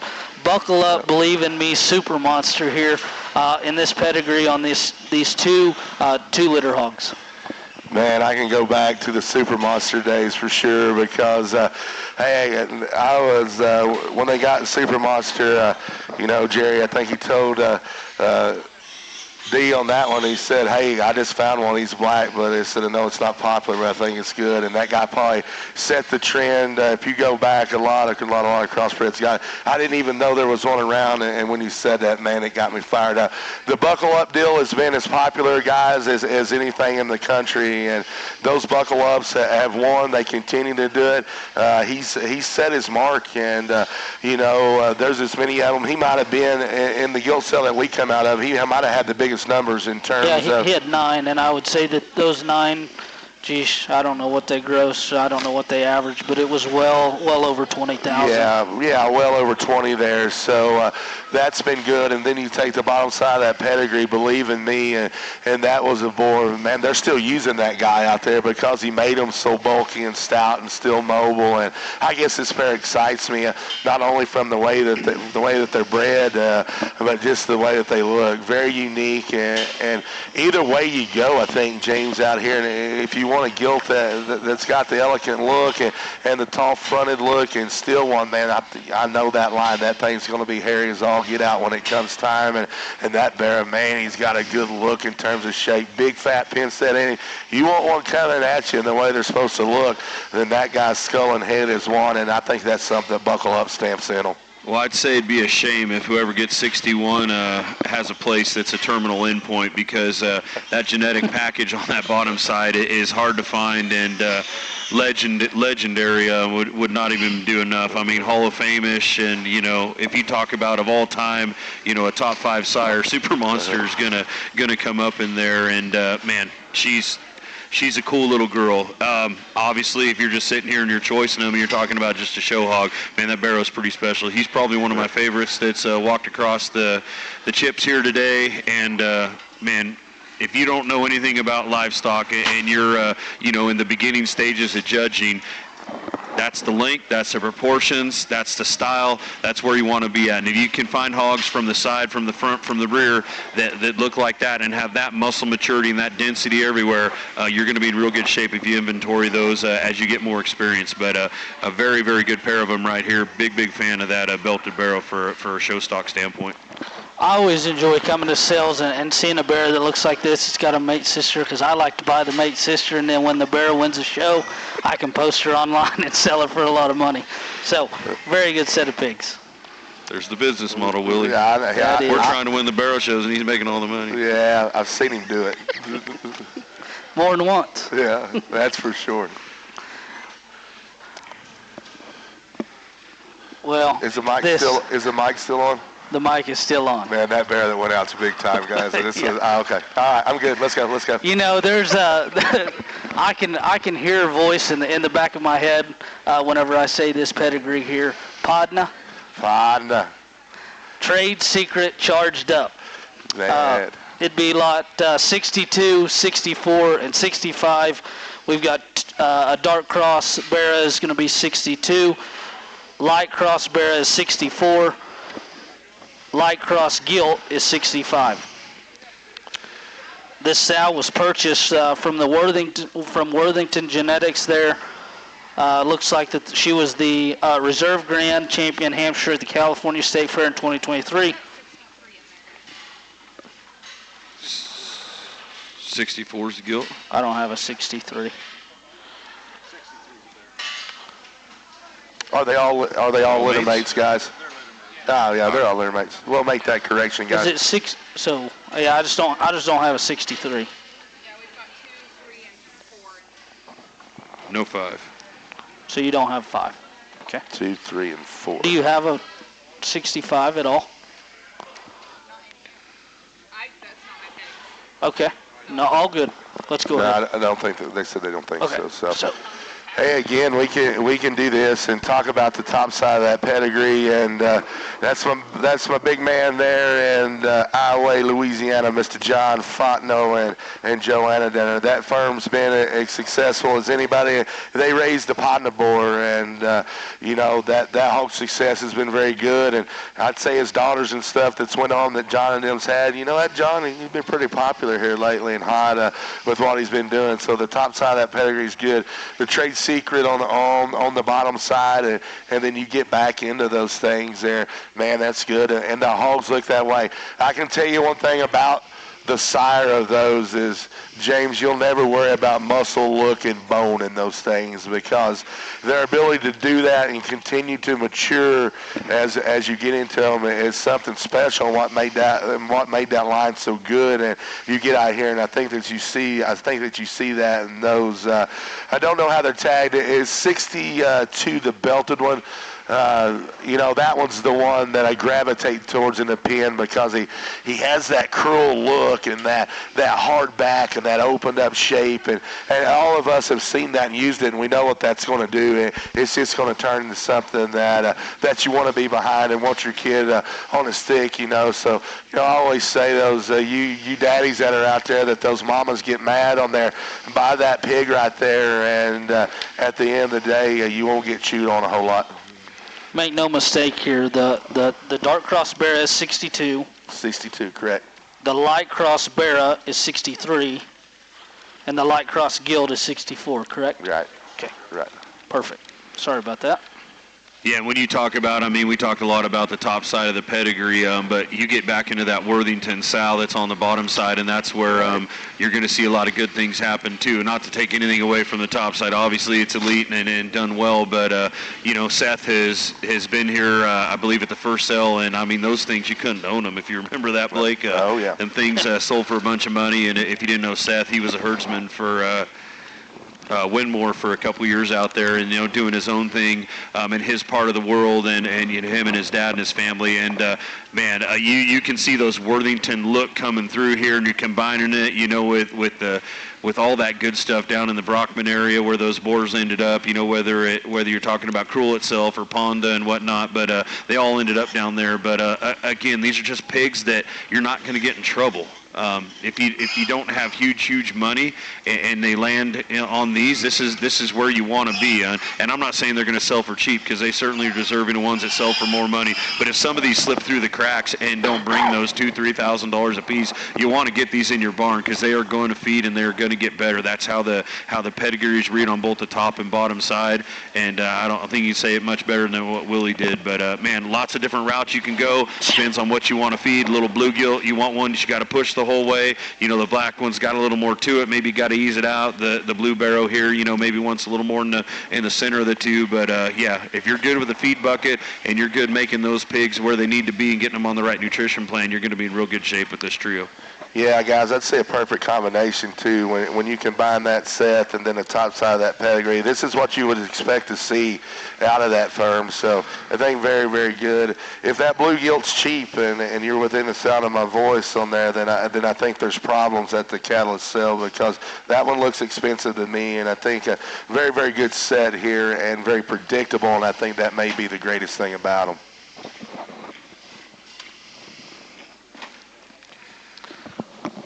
Well, next here we move into Small Town Genetics. Never heard of them, have you? Yeah, a little farm there, huh? Yeah, Small Town. Yeah, Small Town. Appropriately named, huh? Yeah. We've got lot 52, which is going to be the dark cross gilt. And then we've got lot 54 here that'll be the light cross. The dark cross is a Shades pony up.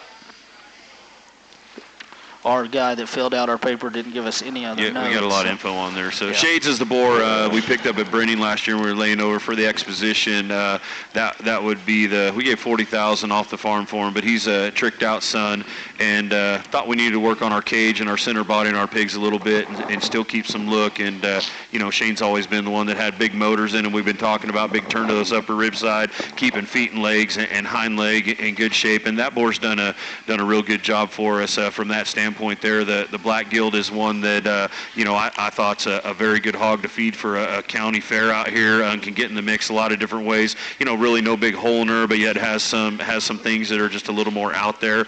And, the right place, the right time, she could probably ring the bell for you. Well, he's lying, guys. James talking about his own stock when he gets out here, and a guy that they see what they need to do at their firm and they immediately do it. A guy that travels the country, sees them well, knows what he has to do, and puts his plan in motion and doesn't let anybody deter him from that. When he says that Black Gilt's one that's a county fair kind of deal on there, he's wrong, because that's an elite black female, one that can do a lot of different things. She's versatile in her look, and like Blake said a while ago, I don't care where you kick her out with, that extra stout look of skull, the big arm and the foot on that, and look at her rear toe and placement and her spread. That's a hip and hind leg to die for out there. That one can play with any of them. And then if you have a, what'd you say while I go out here, James? They have those all black deal. Well, that one's almost criminal to show, because she's going to pound on them pretty good. You get to the Blue Gilt out here, and one that's got just a ton of extension to her and look, and one that's built that way with that kind of back shape in her. Look at that skull, and we'll think of what you think that gilt can do as you go on and go down the road, because big time look in that gilt. I like her form and the way she spreads up front. She's probably one there as you get right in behind her. She may be as big pin as we've seen in there. James knows them the best and how they're going to feed out, but I think that Gilt's topside future is real good. Yeah, and the Quitting Time sow that's on the bottom of this pedigree here, that's a boar that was sold at Perfect Time. And the reason I use Quitting Time, I wanted to buy him, but obviously he got pretty expensive on me. And, I think I had $30,000 put together that day to buy him when he was about this size. And the auction opened up, and I went to raise my hand, and we were well past that $30,000 that day. But, looks a lot like his mom, and his mom is one we just could not keep back. She's one of those that you kind of just hid in the back and didn't let her be offered to the public that Willie's talking about. But I will tell you, the way she's bred, that one's going to grow into a little more center, and her brighter days are going to be ahead of her. She will get a lot to her on the top side of her skeleton and in her back end there, so buyer beware on that. But drop the protein. They're amped up pretty high right now, and I think you'll be in real good shape when that one softens up.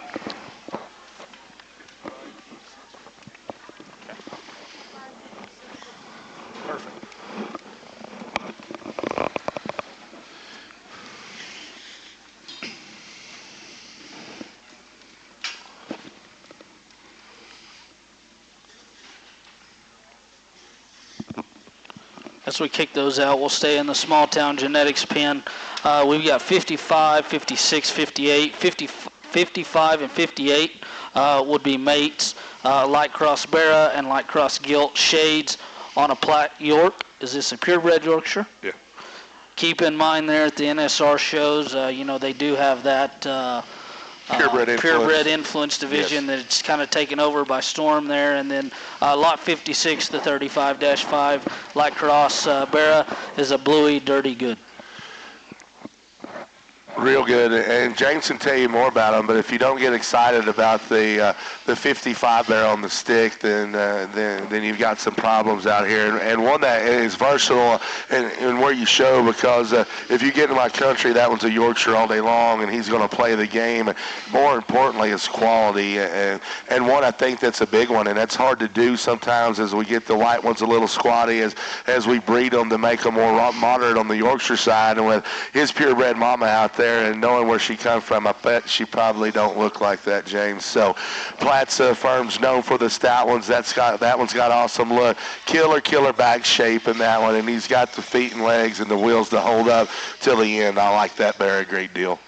And he's of this pin here, he's one of our favorites we brought, and I have him ranked ahead of his sister. I think that's a very feedable kind of barrow. That mom was she was champion just about every time she went out for the Lindley firm, and we brought one here. And to get them all white out of a place where maybe you got a little more of that black gene bred in there not to do Right. this. That's pretty exciting for me. But that is a highly feedable pig. And in California, our shows, most of the shows in Oregon that are going to classify, yeah, they're all white. But you look at California State Fair, you look at Oregon State Fair, you talk about California Youth Ag Expo is probably more what they're fit. That August deal in our part of the country, I think he sits into the front end very well. The gilt you talk about there, certainly a classifier too, and certainly a good gilt in her own right. It's hard when her brother's in there with her, but you set all that aside, and again, you relax that one down off, ease her protein in her just a little bit, let her back go down into her. Her proportions are good, her looks good,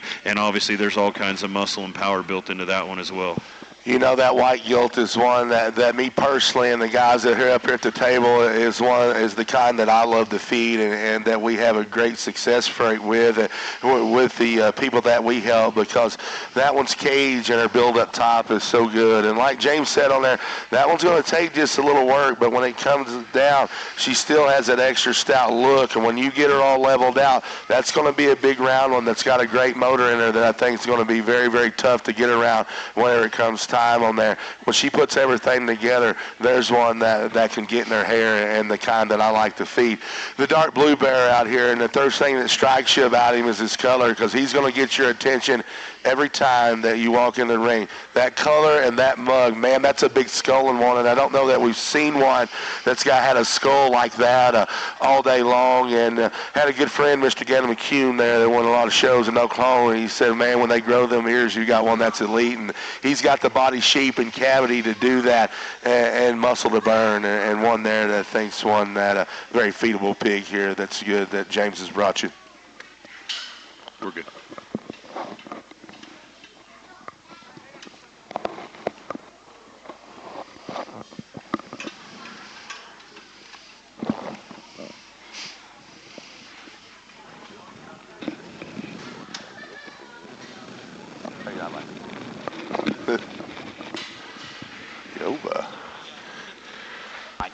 Hello. It looks like we got lot 53 and 57 rounding out the small town genetics pen here. These are shades, Podna. You talk about just, we heard the shades being from Brenning, and then obviously Podna there. I mean, two sow lines in terms on the backside of both of those boars that are just incredible. Well, I'm going to have to check his noggin, too, whenever we get out of here, because he wasn't funning around with this pair, Blake, as we come out here. And, good. That 53 hit the ring, and I thought, man, that's next level. And next level, I told you this guy's always got a plan, and that's a real good plan. You think, first thing that strikes me on that one is, man, hip and hind leg, and it's big, and it's fat, and it's going to stay that way. That look and that noggin that she's got on there, and I've talked about it all day, but, man, they've got to look like that gilt and be that opened up.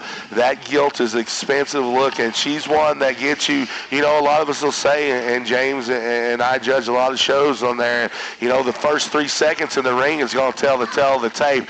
That's a 3-second kind of pig that gets you to the top hole. Lots of times, you guys that are standing ringside that sell pigs or guys listening online, I think that one makes an elite sow with expensive babies on there. I think that makes her more valuable than she is as a show pig. So do whatever you want. That one there might light my fire as good as any that we've seen today. She was a hard one to load and let go. We're fortunate, though. There's 4 or 5 gilts in this litter that were pretty good, and she's one of the top 2 in argument that you would put there. But at the same time, it's 11 hours for us to get here. Garth's done a tremendous job building something out here in this part of the country that's like some of the fun stuff you guys have back in your part of the country. We're fortunate enough to be a part of it from the beginning, and I didn't think I could not bring the lot number 53 gilt and have something like this to offer. Yeah, she's keeping for quality for sure. She's show quality. My boy's standing right here to my right, and he's probably not happy that we don't have her in our show pen, but at the same time, we breed hogs to win shows, and we got to pay bills along the way too. So that's what I think of her. Yeah, she's an A-string starting pitcher for sure. Her sister, 57, isn't far behind her. There's some things about her that are real good. I love how she comes out of that full rib. I love how she transitions into a big center cavity. Her flank's good. She's got shape up high. She'd be a killer market hog, and I'm telling you, the litter that these are out of, you want to make her sow at the end. That Ponda sow, we bought a contract with Brockman back in the day. That's how we got these Ponda gilts in there, and there was no way I'm selling them, but the 173.3 sow that these are out of, she is certainly the star of all that, and a great blend. You don't know what you're going to get when you put pieces together. This is what you think is going to happen. Proportion, good show quality kind of hogs that got big cages and good feet and legs, and it just happened to work out this time for us. Well, I'm telling you what, if we was in Oklahoma in the fall of the year and these two gilts come walking into a pen, you'd be calling your banker and trying to figure out how you could afford them. Absolutely. These are two very big-time gilts there. I mean, one's that's got tremendous pedigrees on both sides, and I mean, the breeding value that these offer you is just absolutely tremendous. Hey, guys, always when you're online or on sale, there's always a keynotes part to a lot of pigs that they sell. Keynotes to this is something that James said a while ago. 11 hours from where he came from, and they still look like this. That's something you got to put in the back of your mind when you haul. They're not going to melt. They're there for the long haul. Key point for me, hogs that can stand, that are durable, that can stand the haul at this size. Think of what they can do when they get big. Great pair of gilts.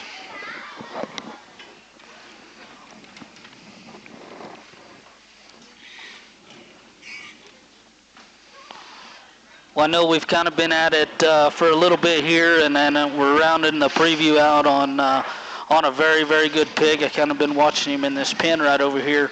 Vaughn Show Pigs here, 4-4 boar pig, dark cross, trenches, and then some. Talk about a pedigree right there. And then some. That boar pig that sold there at the Connection. What was it? 2 years ago. Yeah, from, 2 years ago. Dieter King is what we call him in Oklahoma, and just an absolute tear on his sows that he has. And then the Trenches boar there that sold at perfect timing a couple years ago that Heimer and Lackey buy together in a joint partnership from JD. Yeah, from JD, yep. Tremendous sows lined back up in there. And, I mean, look at this pig. What a way to end the preview on it. Yeah, I think a great way to end it. And out here, that line and that pedigree is awfully, awfully good. And again, me and Blake get to see a lot of those, and that's what you expect. The extension up front, the short back, the round cage. And trust me, if you've seen the Trenches line and followed that Dieterding side of that thing, you know what that thing's going to do when he gets big on there. Incredible back and look, and those hogs have stayed fundamentally and very sound in their feature. There's another elite one that hits the ring here that kind of rounds out our preview.